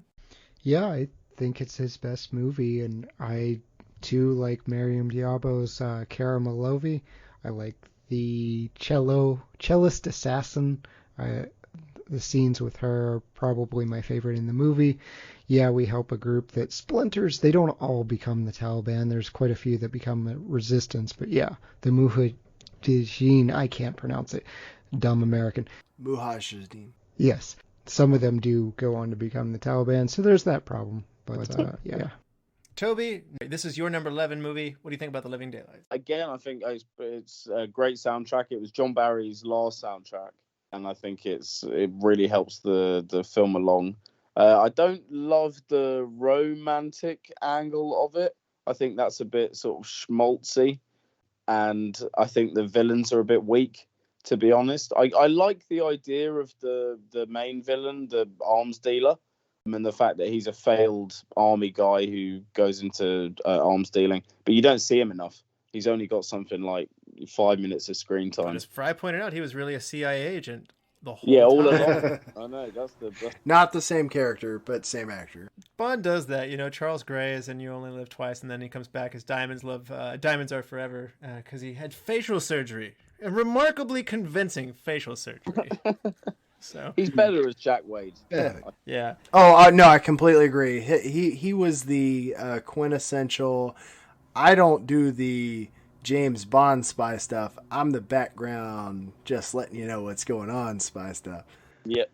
All right. Our number 10 movie is Live and Let Die. So kicking this one off is going to be me. I love this movie. I enjoyed the boat chase scene. I enjoy the I want to say the Baron Siamity.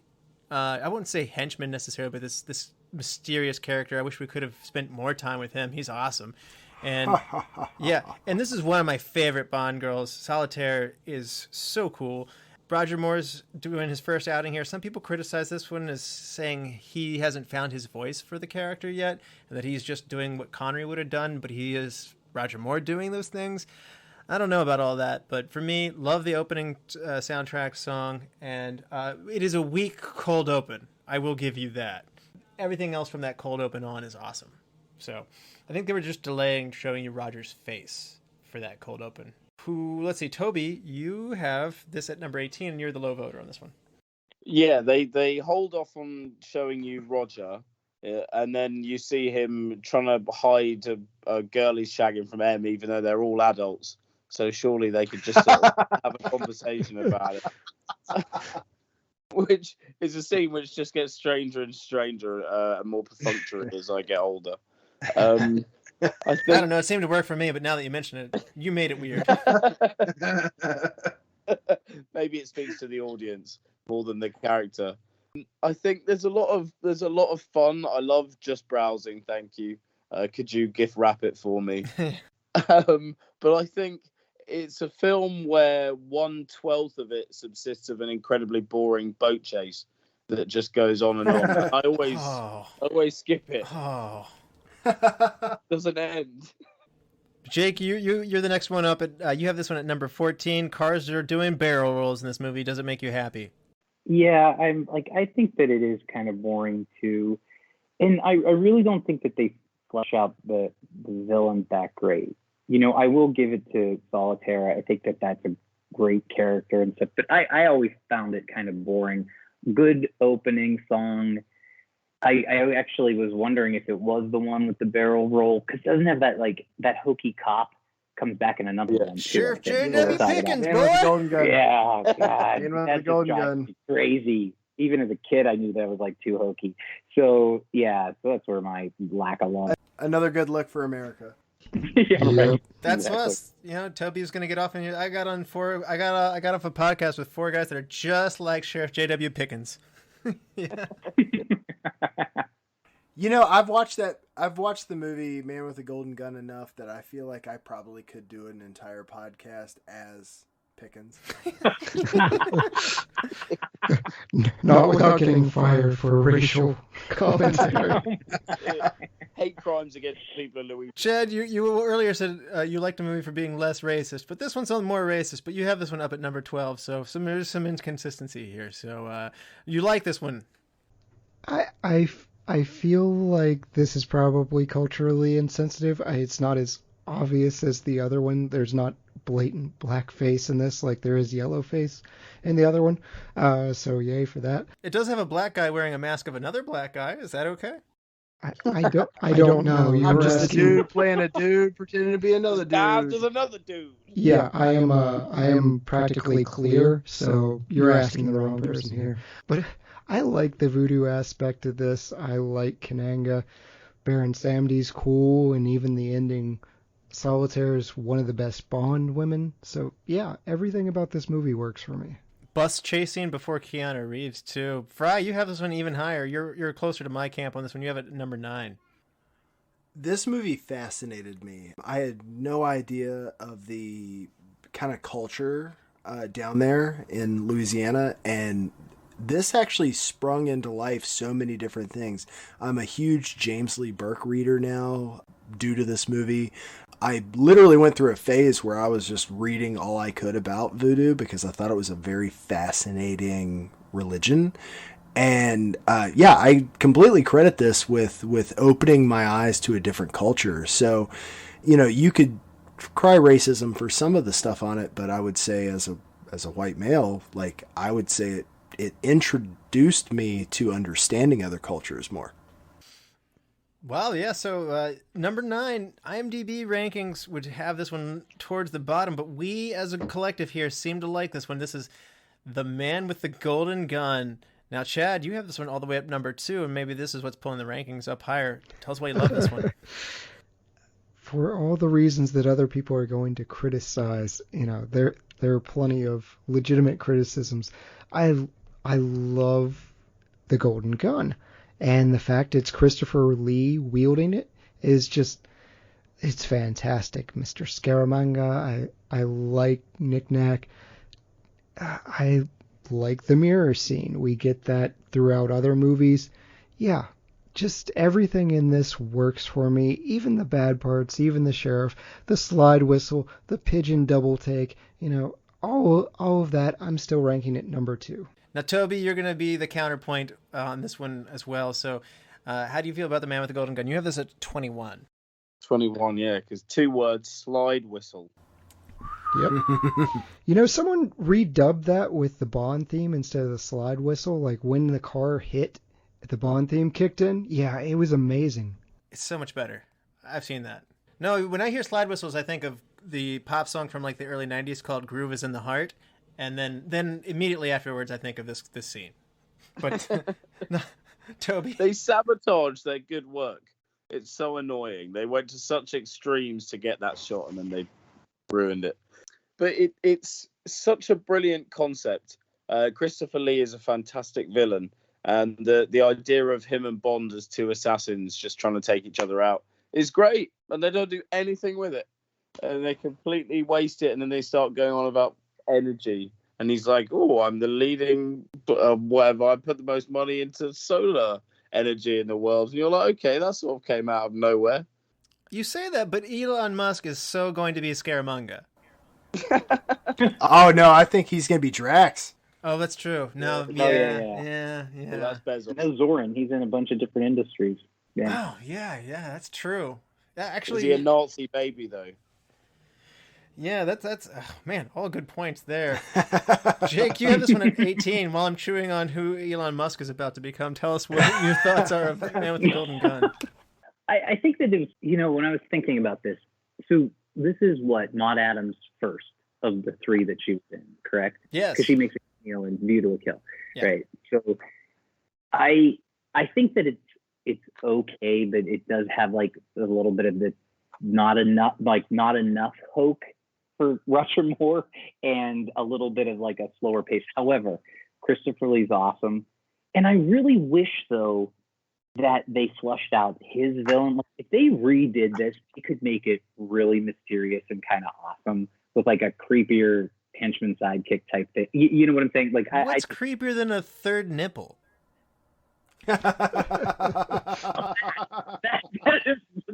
that maybe is like the turn off, I guess. But yeah, I think that it was sort of like slow, but I feel like that the villain wasn't as compelling to me, I think. So that's probably why it's so low. I felt like the villain High Fat needed a brother who was a good guy named Low Fat, but that was my opinion. So cry racism and let slip the dogs of war. Number 10, we have Enter the Dragon meeting James Bond here. We've got a showdown in a room full of mirrors. We've got a sequestered island with an eccentric, mysterious villain. It's all wonderful stuff here. I love this movie. Knick-Knack is a great henchman. We haven't brought him up yet, and I really think that Roger is really awesome here in this one. I know that they say he hasn't found his voice in these earlier movies, but I love it. The only thing that I will say that keeps this from being up higher than me, the Bond girl, Mary Goodnight, played by Britt Eklund, she's a little too ditzy, and I just got done saying Jill St. John is all good with me and Diamonds Are Forever, but this is not that movie. This doesn't feel like Diamonds Are Forever, and Britt Eklund belongs in Diamonds Are Forever, whereas this needs a better Bond girl. How dare you? So anyway, that's my take on this one. It's my number 10 movie, and it could be even higher. But I mean, one of my favorite quotes of all of Bond movie is, Christopher Lee demanding Knick-Knack Tabasco sauce. Frye, you have this one at number 8. You like it even more than I do. I love the idea that he was constantly having Knick-Knack try to kill him. Like, that was one of the... That, like, you want to talk about, like, I go down, I run 3 miles on a treadmill, I lift some weights, and then I go on about my day. This dude has his number one guy hire professional killers to come to his island and test him to kill him. Like, you want to talk about a workout routine that works for you? Jeez. I mean, I remember thinking this is the most hardcore stuff you could get. So I remember watching it and just being like, gosh, that's nuts. And then the fact that, Roger Moore basically lives through most of this movie at the acquiescence of Scaramanga saying, I want a real one-on-one with him. He could have killed him anytime he wanted to, which if you're an assassin, I mean, this is something that can only happen from a Bond movie. If you're an assassin, you're just like, oh, dude, I'm going to take an easy shot. Like, bam, done. No, he wanted that, like, real man-to-man piece. Now, obviously, that's the one inept guard fallacy. But still, like, it just, that was a drawing allure to this, was the fact that it's like, I think this guy's my match. Not only do I know who you are, but I have a replica of you, and I've been training to kill you. He also has a replica of cowboys that pop out from, like, a pinball game. I assume that these were... I feel like Yosemite Sam was one of his other fierce opponents that he was looking to test next. But I also like the fact that they use the theme song in the Western Jaunty that plays during that sequence. So it was a very Westworld piece there way before that was a thing. It's true. All right, so we're going to move up to George Lazenby's first, last, and only movie, and the most cummerbunds of any Bond movie. Number 8, On Her Majesty's Secret Service. Toby, you have this one at number 3. Tell us why you love it. Because it makes me cry. It does. I think George Lazenby wouldn't really have worked in any other Bond movie. He's too soft. But he works really well here as this sort of lovelorn Bond who's smitten by this woman who's even more emotionally damaged than he is, which is quite a feat for a functioning human being. And I think the music is fantastic. I think the directing is brilliant. It's directed by Peter Hunt, who'd edited a lot of the movies, and he really knew what he was doing in terms of the action. You've got skiing, which is great. It feels like a proper epic. Telly Savalas is far and away the best Blofeld. But he also holds a cigarette worse than anybody else. Oh, but I find that so cool because it's weird, and you're like, that's so off-putting, and that's right for Blofeld. I like the fact that he has that weird mannerism where you just go, that's a bit gnarly. And yeah, he's simultaneously very creepy and a bit sexy. And I like that. I really like it. So yeah, it's number 3 for me. Yeah, nobody said this one was too down on the list. So Jake, you have it at lowest at 17, but that's not that low. Yeah, I think that this is the whole thing with me. Like the slower paced ones are a little lower, but everything, like Lazenby's great. I actually have been to that rotating restaurant in Switzerland. When I went there for it. Yeah, but I don't think that's the name of it. I think it's kind of like Schilthorn or something like that. I forget. Is that? I don't know if that's like, but it's like whenever I was in Switzerland, right? But it's not. Yeah, it's not. And I like hiked up the mountain just because I was like, oh, this is And you put it at 17. How dare you? I know, but like you made the and you like went out on like the lift cable lines by hand. Yeah, right. Yeah, exactly. But I just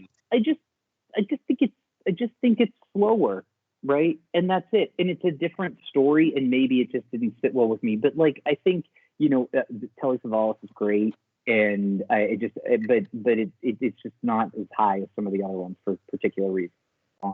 Be honest, you needed more Ruby in it, didn't you?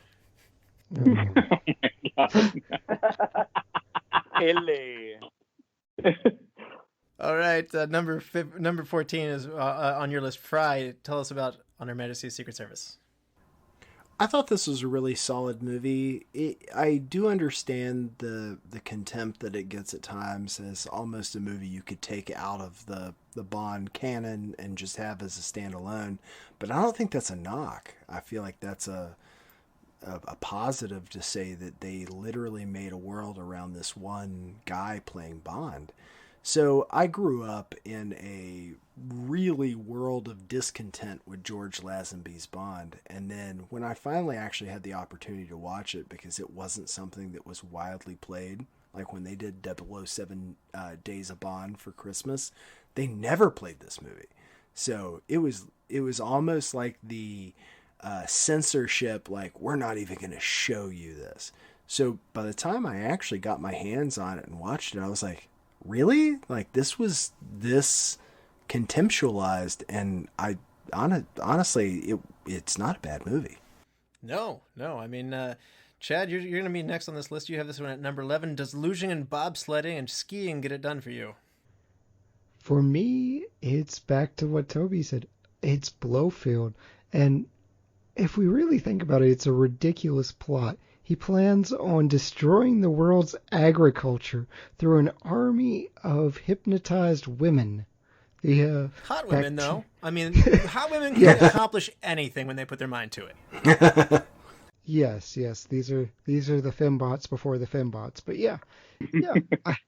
I like the true nemesis, and not in the random, oh, this makes no sense, Spectre kind of way, but Telly Savalas's Blofeld here, he's a threat. For me, the compelling part of this really centers around Blofeld and the conflict with Bond.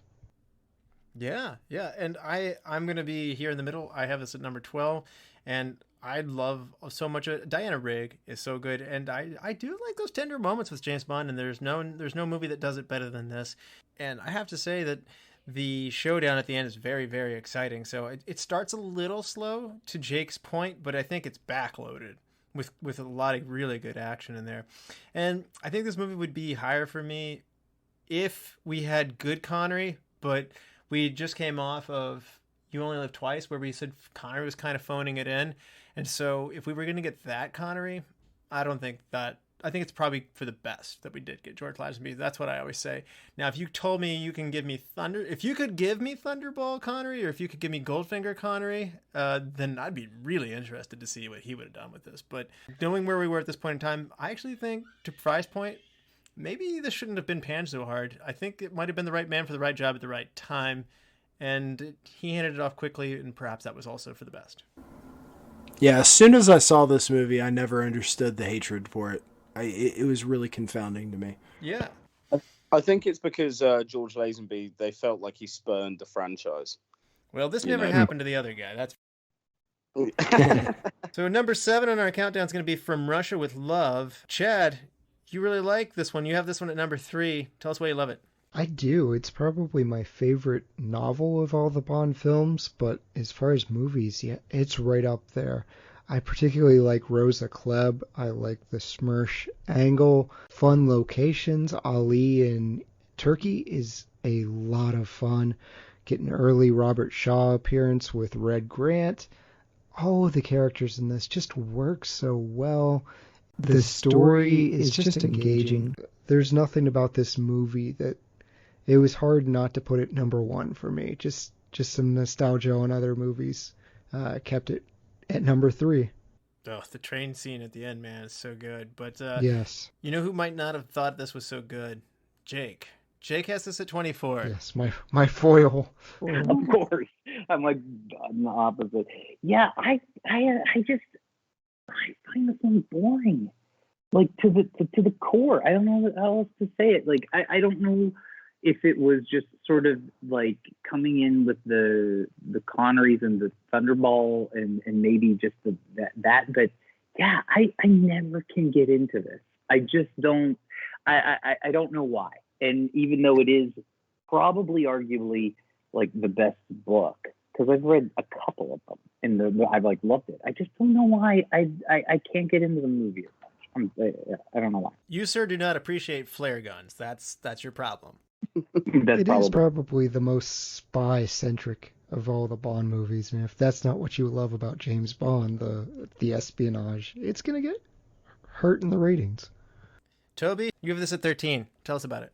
I love the mood of it. You know, I love the tone and this sort of really romantic adventure through Istanbul and the Orient Express, and it captures that romanticism of the early Connery films that I really love. I do agree that it's just a bit boring at times. I don't really buy his relationship with Tanya. She's a bit of a melt. I love Connery though. He's brilliant in the role in this one, but there are just times when I'm like, yeah, whatever. And I know that probably makes me very uncultured. Karim Bey's great. You just don't understand British culture. No, I'm kidding. That's gonna be it. All right, Frye, what about you? You have this at 7. This was another movie that really got me interested in learning about other people, because I started reading up on gypsy culture heavily after seeing this. That was one of the things where when I saw it, I was like, man, this is why I watch Bond movies. Like, it introduces you to a lot. Now, does it always do it correctly? Absolutely not. But at least it's there. At least it's, trying in that effect. Does it fall flat? Sure. But this was a really entertaining movie to me from start to finish. I mean, it was a double cross piece where they're like luring this girl out, but it's not really the Russians doing it. It's Spectre doing it. And there were so many moving pieces to this that made it a shaky aspect. And then the British, quote unquote arrogance piece saying like, oh, of course it's a trap. Let's do it.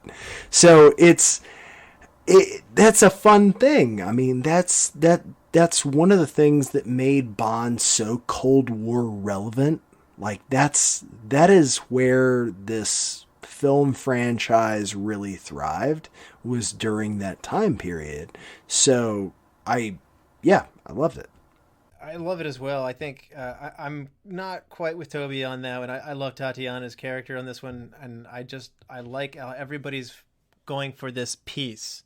That this I guess it's a MacGuffin, if you will. Like, we don't really care what it does, but it's this piece that everybody wants, and a lot of interesting people want that. So it has probably one of the most rich set of side characters, and whether it be Rosa Klebb and Red Grant, the villains in this one are phenomenal. And Ebert wasn't quite really right when he said this. He said Bond is only as good as the villains he's up against, but there's some truth to that. And I want to say that this movie, he's got great villains, and it makes for a great movie. I love it.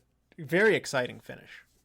So we're going to go from there. We're going to go to number 6, Dr. No. And Toby, you have this one at your number 4. You're the high voter for this one, the one that started it all.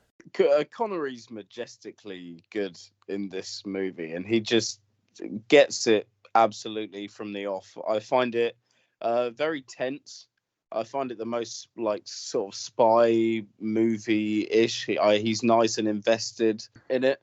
Going back to what somebody else was saying about introducing you to other cultures, I like to imagine myself in 1962 seeing Jamaica and how much of an escape this must have been. And that's why people fell in love with James Bond so much, is because he let you see corners of the world that people just weren't exposed to at that point in history. And I just think it's got such a sort of magical aspect to it being set where it is. And I think the villain's great. He's so intimidating, and the little snatches you see of him with Professor Dent beforehand are really intimidating. It's great. But he doesn't get buried in seagull poo, which is a deviation from the novels, which I don't enjoy. Well, yes. And Jake, you might not have enjoyed this one as much as some of the others here. You have this one at low point at 19. But I think it's just probably I'm going to keep going back to the pace, but I do think that he's an incredible villain, and the end is great. I like the culmination of it. I think it's fun. It's just like kind of the lead up to it, and I think that when somebody said earlier about like the espionage piece of it, that actually rings true. I think that I like the less of the espionage and more of the action thing. So that's sort of where it is. So That's probably why. Well, that would explain that. Yeah. This movie's about tension and suspense, and not so much about right action per exactly. se. Three blind mice see the run. Three blind mice.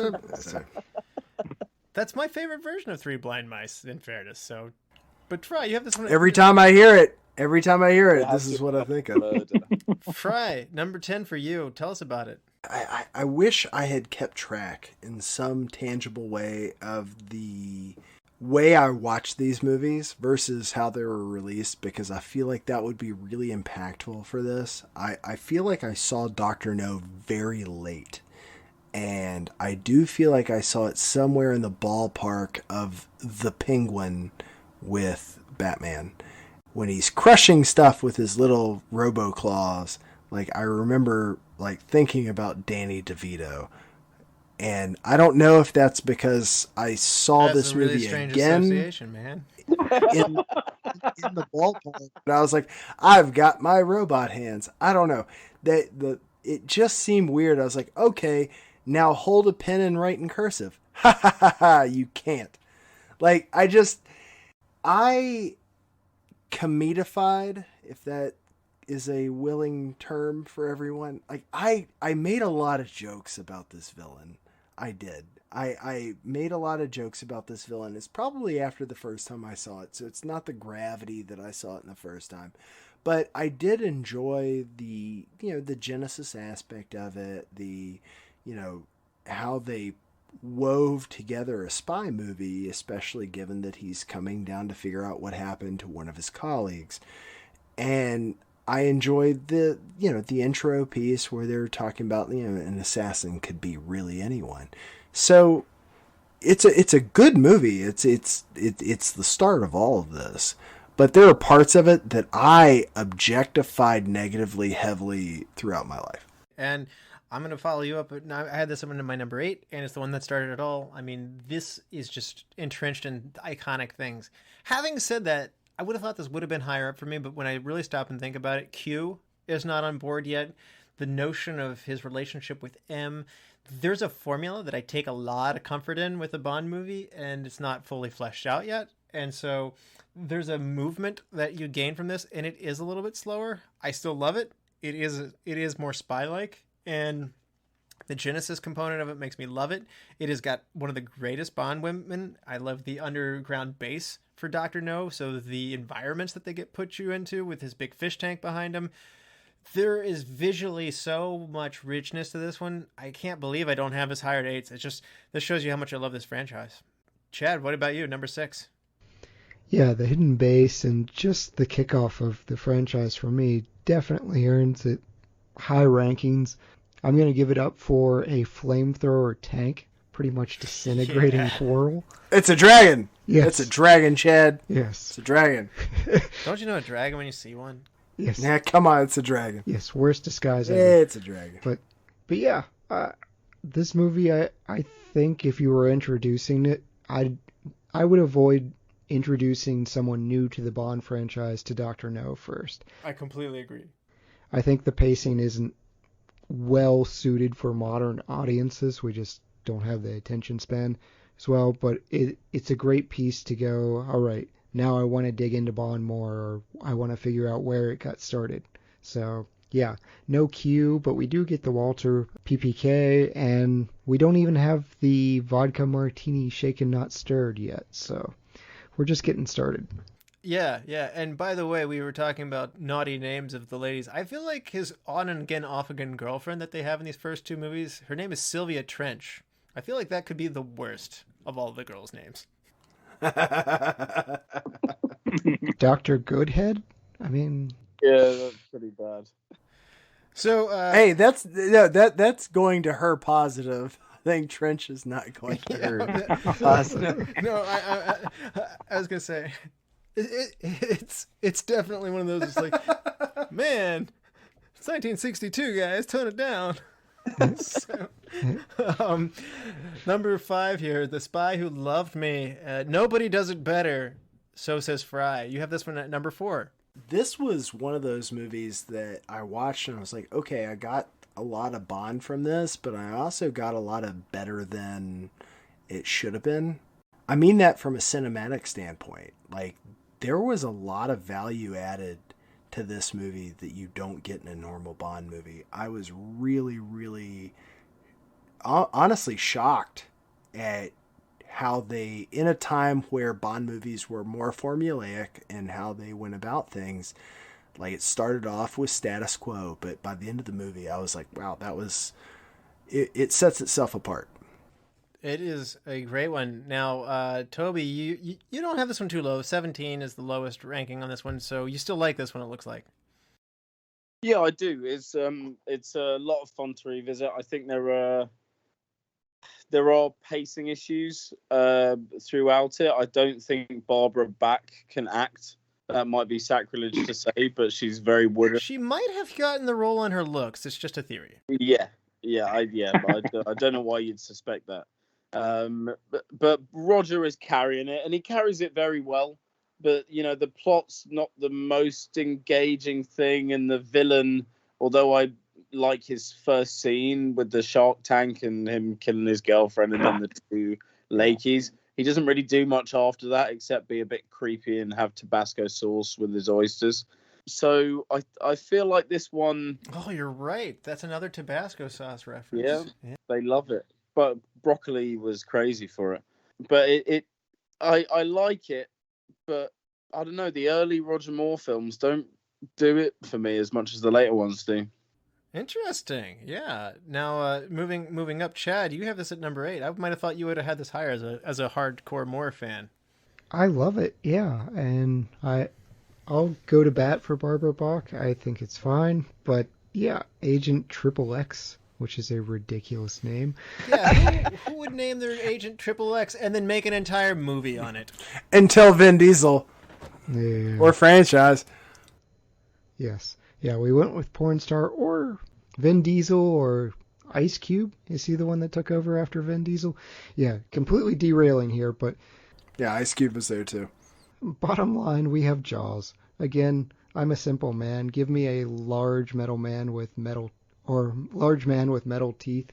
I'm down for it. Underwater bass is a bonus.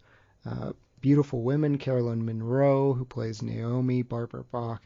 This is everything you'd want in a Bond film. It is, yeah, and a car that drives underwater on top of that one. I mean, this is to me the peak of Roger Moore. I love this one. This is so fun, and I think it balances all the fantastics with the romance / the Cold War aspect of the Russian side of things, the espionage. I think this is one of the best balanced movies across the board. It's got some awesome skiing in the beginning. And I'll be honest with you, I have a soft spot in my heart for this one because it's the number 2 movie that I ever got to. I watched Goldeneye first, and then this was the very next movie that I got. And I probably made a big impact on me just based on that. So I actually didn't get to Sean Connery until, I don't know, probably about 4 or 5 movies into it. So early going... This was a very early impression for me for what the Bond template was, and so just by virtue of the order that I watched them, this one stands out. But I can honestly say it is legitimately really good. So, Jake, you have this one at number 7, very similar. I think that this has probably, if you're not really paying attention, like it has a lot of good like environments and places it goes. There's that weird Egypt scene, remember, where like Jaws is like chasing through and like fights that guy, and it kind of goes all over the place. But the Lotus is just awesome. The beginning with the skiing is just, that actually I feel like is probably one of the best openings for, it's like just classic.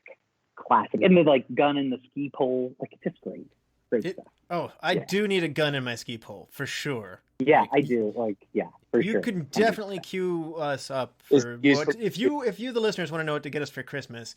I mean, Chad, Frye, myself, we are big skiers. Get us guns and ski poles. We will love you. All right, let's go up to number 4 on our countdown. Moving up to the tippy top here, we have Casino Royale. This is Daniel Craig's first movie and Toby's first movie in his rankings. Toby, tell us why this is your favorite Bond movie. Well, it was the first. I suspect I'm the youngest person here. I don't know why I'd think that, but it was the first Bond movie I ever saw in cinemas. and it just it blew me away. I already owned half the movies on DVD, but it was the vulnerability of him, the brutality of it. I think the torture scene is the most effective torture scene in the franchise. And in terms of showing us how Bond became this sort of machine, this cold, clinical killing machine that we know him as, I don't think there's a better origin story. Yes, thank you. Toby, I noticed with your like of License to Kill and now Casino Royale and its ball torture, I feel like you like a little bit of bit of grit and toughness in your movies. So I like a bit of masochism with my Bond. Yeah, I just now connected some dots there. So, I mean, hey, it also shows it also shows how he can bone so much and not have any kids. It's true. Oh gosh, Vasectomy by Le Chiffre. This hasn't happened to me in a while, but I'll be the low man on the totem pole in this one. I have this one at 17, and I don't mean to bring everybody's fun down, but this one just didn't feel as Bond-ish to me, and I understand that they're resetting things. After Die Another Day, it got too fantastic for most viewers, and they took the car keys away from Pierce Brosnan. I was sad to see him taken away from us so soon. I wish we had gotten some more time with him, but Craig's first movie is a big style change, and they are putting a lot of emphasis on story writing here, and a lot more emphasis on character. So this is the first time we really get into how James Bond is feeling, and honestly, it doesn't feel real good because it's pretty heavy stuff. I mean, there's a great card. We haven't talked a lot about card scenes and gambling scenes. This is some of the best card action that we see Bond get into. And that poker scene is really good for me. So don't take my 17 as a huge knock. And while Craig's not my favorite, this is still a good movie. And Ava Green too, by the way. So yeah.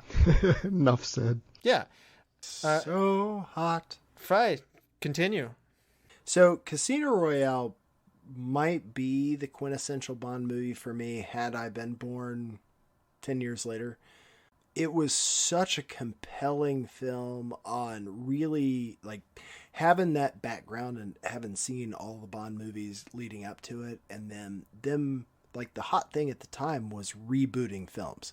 So I understood the angle that they were going for starting off with that movie, and it was phenomenal. Like, even how they intricately wove in his drink, where he's like ordering this martini that's just outlandishly difficult. Like, it's like someone walking up asking for like a non-fat half-calf macchiato or something. And he's just like, yeah. And then literally progressing that to, would you like it shaken or stirred, sir? Do you think I give a damn? Like it was great because he didn't have that refinement yet. Like, he wasn't there yet. And then by Spectre, he had refined that smooth criminal aspect of his persona. And I nod to Casino Royale because they took an undertaking of saying, okay, we've got this rough cut piece and we've got to shuttle him on, but we have to leave those little landmarks for people to take up on. Yeah, absolutely. And Chad, you have this one very close to Frye. You have this one at number 4. Yeah. For all the reasons we've covered, great card scenes. My concern for this movie, and this is going to sound like a weird criticism, but we're trying to make Bond movies good. And before, it was just we're trying to make Bond movies fun. And we're taking away some of the toys here. It's a very stripped down Bond. So Craig's entire portrayal, it misses some of the fun. And I know, Russell, you harp on it far more than I do. So that saddens me a little bit. And the happiness scene at the very end, like 30 minutes of just he's on a boat celebrating with Vesper, was very, very strange. But the entire cast here is just fantastic. I agree with Frye. If I were younger, this would probably be the Bond that we go to. Much like it is for Toby. So, Jake, you have this one at number 3. You're really up. You really have it high up there as well. Yeah, Yeah, I agree with what everybody is saying. It's interesting because I think, like, for me in the rankings and sort of listening to everyone, it's like hokey factor and fun weighs heavily, but also kind of a serious can you do it factor. And I like the diamond in the rough type of thing, where, because like there's a part in, like you were saying about how awesome the card scene is, where he like leaves and beats someone up and then comes back and he's like transformed. Do you know what I'm saying? Like, it was like almost in that moment he arcs into a different mode. He's like not as brash. He's still unrefined, but then like arrives at Bond. Does that make sense? You know, because he leaves the card game and comes back, right? Like that's really wonderful. Yeah, that's a lot like what Bryan was saying. Yeah.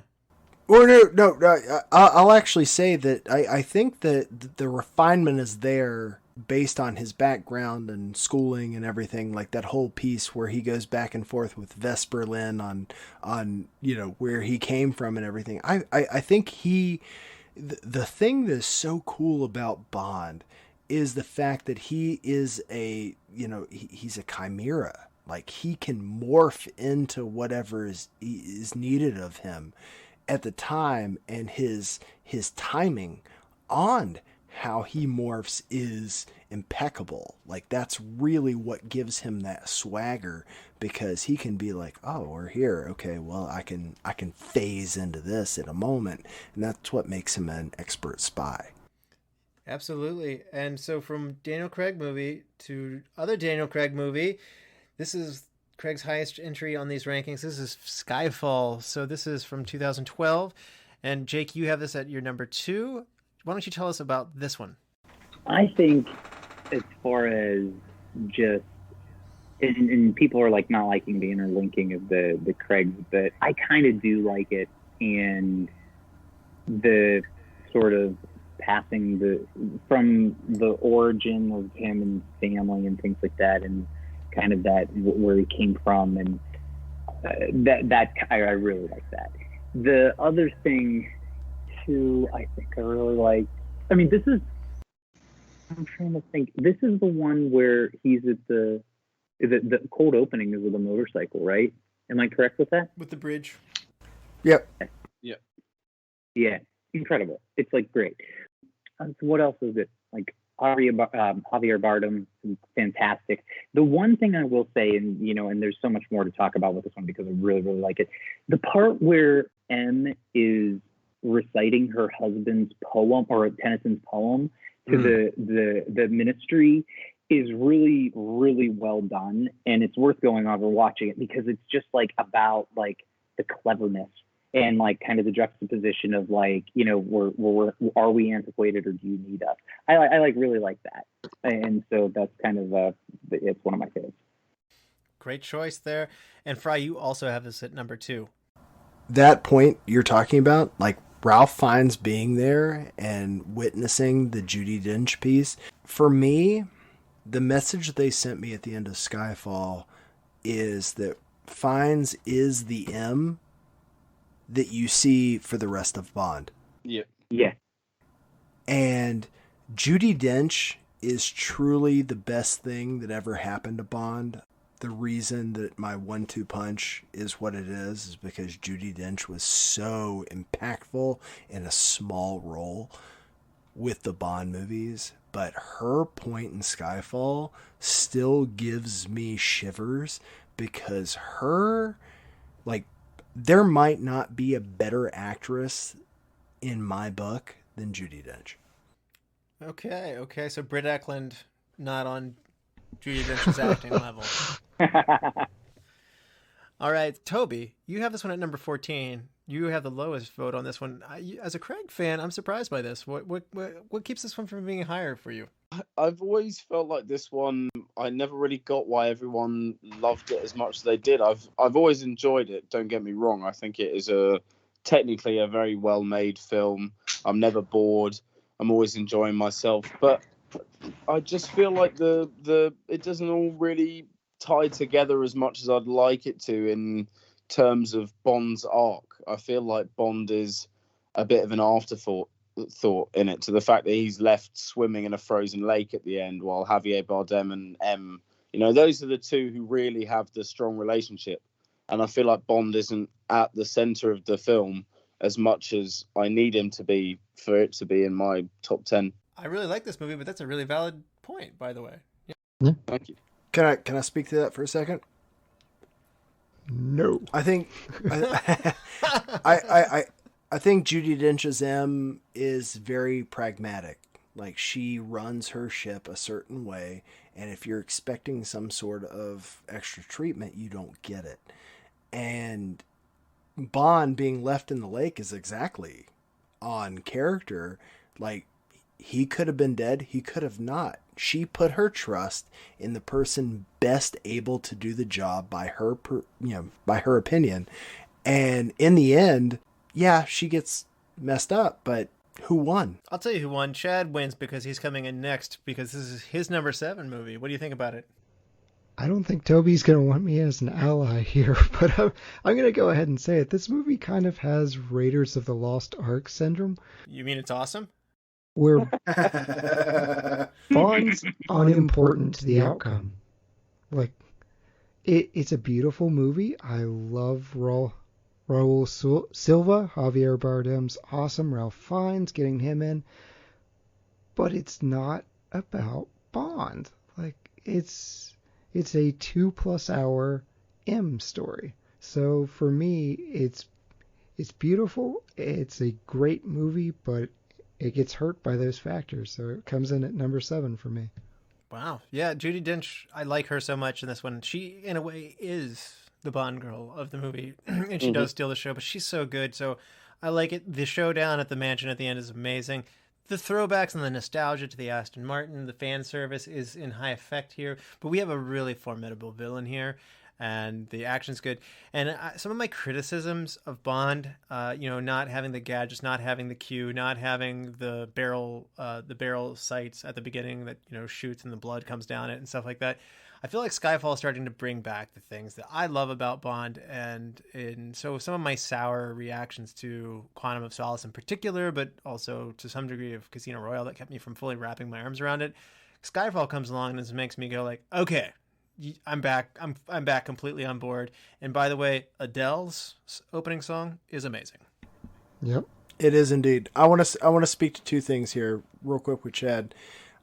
Yes, Bond takes a backseat as a primary to what is happening, but he is the continuity that makes it happen. So he's the interior rope to an exterior cylinder for the movie. Because of that, like, you can't beat him in a way that drives forward Spectre and then now No Time to Die. So number 2 on our countdown is going to be Goldeneye, and I have this one at my number 1, and this is the movie that made me fall in love with it. The video game came out, and I fell in love with the video game, and then I went back and watched the movie, and the movie blew my mind as a 12-year-old boy who I probably should have gotten this sooner, but everything was in full effect. I mean, it was so exciting. The action was there, the globe-trotting, the espionage. It was just so amazing, and this is what made me fall in love with this franchise. And it has everything. Famke Janssen's Xenia Onatop's amazing, as well as, 006, the Alex Trevelyan character. It's just so good. And few things make me as happy as driving a tank through Russia, and plastering down through walls and stuff like that. Laser watches, Boris going, I am invincible! Like, we have such great characters in this one. I can't think of a better way to start your tenure as Bond, and I'm sad Pierce's legacy is perhaps so mixed because GoldenEye really shows you how good he was. Frye, you have this one at your number 1 as well. Yes to a lot of that, and basically all of that. I mean, this was a quintessential Bond movie for me. It wasn't just an intro Bond movie. It was, like, if I look back at what really, the elements that made Bond special, you had that Cold War aspect. Like, we talked earlier about that train sequence, the train sequence on the bullet train with Sean Bean. Sean Bean was an amazing character in this as a anti-agent. Judi Dench gets introduced as M, which I've already said is, that was amazing. Like, every piece of this, Alan Cummings' character as the hacker was, I mean, that was an iconic role. Like Alan Cumming, like I've read both of his biographies since then, based on the fact that I watched Goldeneye and loved it.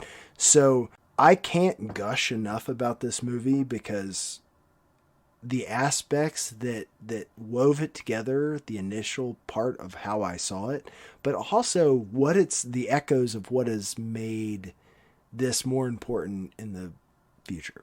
Yeah, it drives a motorcycle off a cliff. It's just amazing. Yeah. And that's not even counting how many hours I spent on N64 Goldeneye. So I'm leaving that part out. I'm just talking about the movie. Yes. Now, Jake, I think you're the low voter on this one, so you are the pen grenade in our coolant tanks. Tell us why you're the low voter at 13 on this one. I think, I don't really love Brosnan, I guess, now that I'm like looking at it and thinking about it.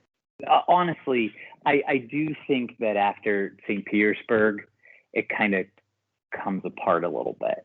I think it's slower, and like with the satellite dish and stuff like that, like I just don't love it. But I look, and it's also got that little like CGI thing, like with him like getting in the airplane and stuff. I don't like that. That like makes me like a little bit cringy. Those are actually little tiny miniature models, by the way. Oh, really? The Jurassic Park. Yeah, they Jurassic. Yeah, like they didn't. Those are that's pre-CGI still. So. Interesting. Okay. And you can hear all about that on our episode that Bryan and I did on Goldeneye. Oh, okay. Yeah. Well, no, I guess that's kind of where it is. But I have to say that Famke Janssen's probably one of my favorite henchmen. She's great.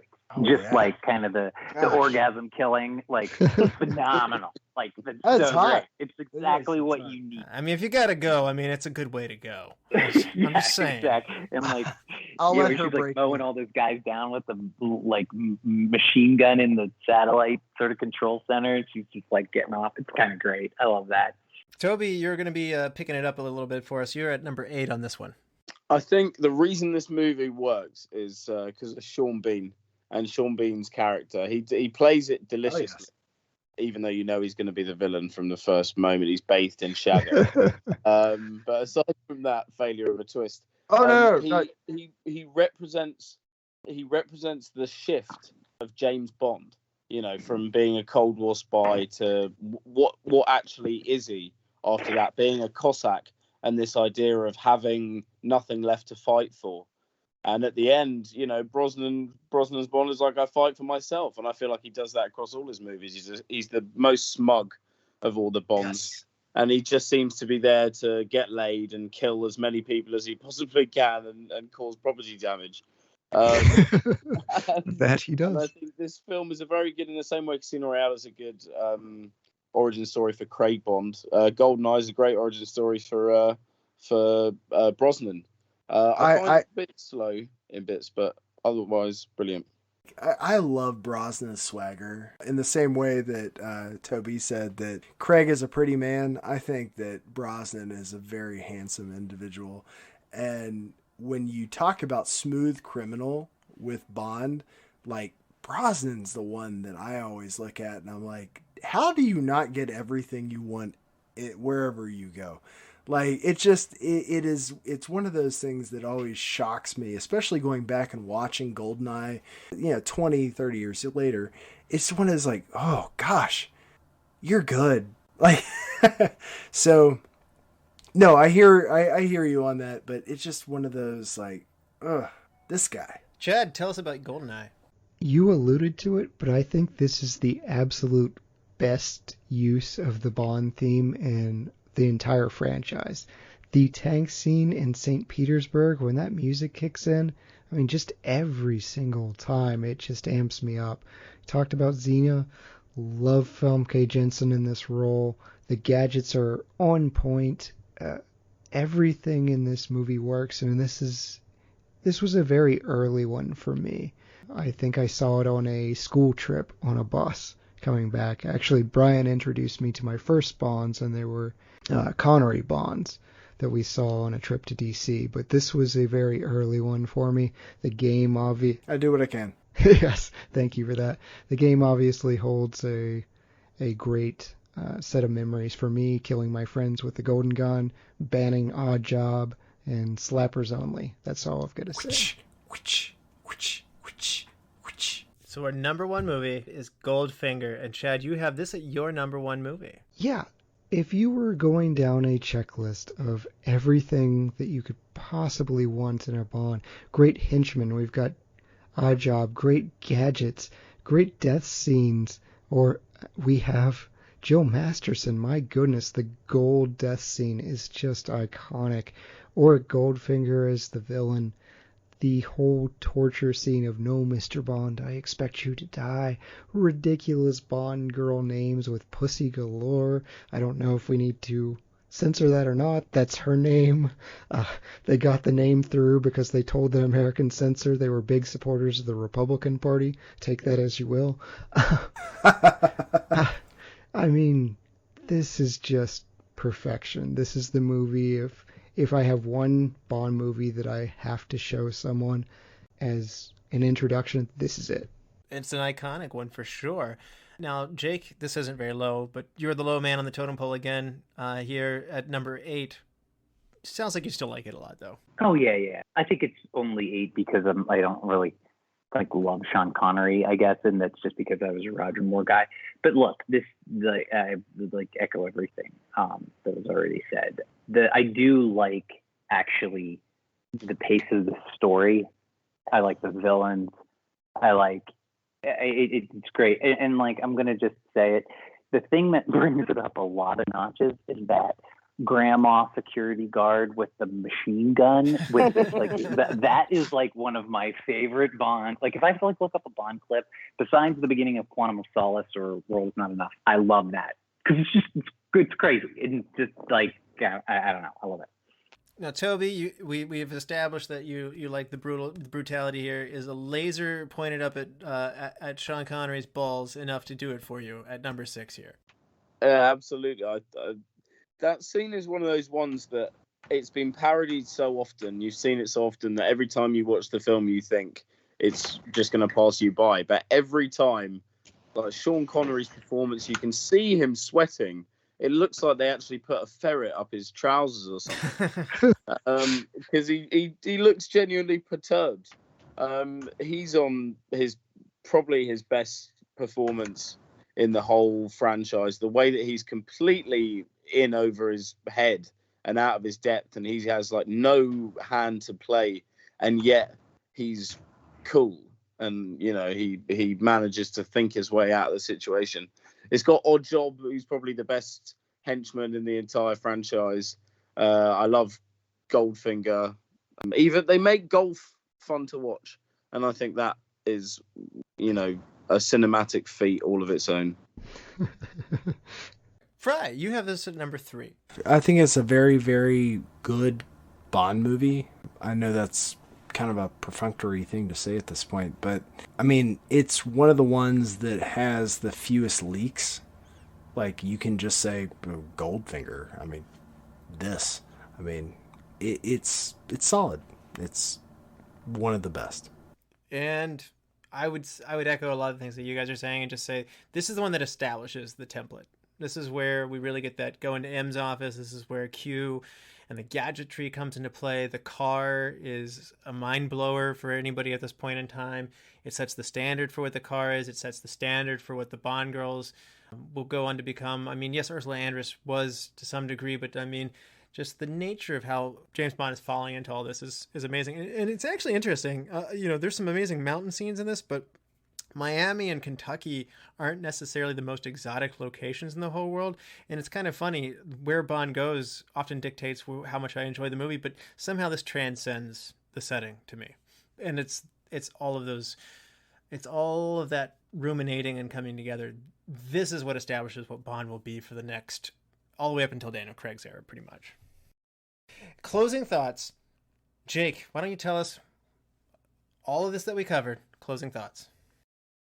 I'd have to say that probably I've learned a lot about myself and my opinions with Bond because, having watched every Saturday morning when I was a kid, renting one from Rick's Video in Latrobe, Pennsylvania, I I think that it's probably the espionage versus action movie that sort of delineates me, and I'm more towards the action and sort of the kitsch of it. So that's kind of interesting to kind of realize that after so many years. Yeah. And Toby, closing thoughts from you. I think we've established that I like a bit of cock and ball torture. Yes. Yeah. It's not a movie. But honestly, well, thanks for having me. And I think what I've learned from this is that even though, you know, there are some Bond films we don't like as much as the others, obviously, there are 25, and we all have probably seen each of them at least, 3 times, which indicates that no matter how bad they are, if a movie's got James Bond in it, we'll watch it. And that's a great thing. It is. Frye. I think that Bond is one of those things that intros you into a phenomenal world that doesn't really exist in its truest sense. And Chad, what about you? Yeah, it's the perfect escapism for me. Every time I hear that theme song, I'm just transported back to the first time I'm watching this with Frye, or the school bus when I'm watching some of these movies with, friends I still have today. So it always holds special memories for me of, it's something I've been able to share with friends and, extend out to family. So Bond, I hope we keep doing this. It doesn't matter who they cast, but, keep these going. Yep. To me, it's the perfect time capsule. It's like the things that reflects popular culture, popular media, movie making, the industry, everything at the time, and music, everything is encapsulated in these. And it's really so cool that it has evolved and continued to grow from 1962 on. And I wish Ian Fleming could have lived longer to see what it became and how it kept evolving. And I'm really excited as we're about to go into See No Time to Die. And it will be Daniel Craig's swan song. And I'm particularly excited to see what that means. It's like when the Doctor regenerates on Doctor Who. The show is about to change, and the voice changes with each actor. So I'm really excited to see where it goes next. Thank you so much, Toby and Jake. Great being here. Thank you, guys. And thank you all the lords, ladies, and knights of the Retro Movie Roundtable. We invite you to reach out to us, so subscribe, rate, and review on iTunes, Spotify, Stitcher, wherever you get your podcast, and give us a like on Facebook. Follow us at @movie_retro on Twitter. Email us at retromovieroundtable@yahoo.com. And producing and providing this podcast is fun but not free, so we invite you to support the show at our Patreon page at www.patreon.com/Retro Movie Roundtable. Any contribution is much appreciated and will go towards making the show better. And as always, thank you for listening. Be good to each other and watch more movies. Bryan? Writing about magic is harder than writing about spies because you're dealing with something that doesn't really exist.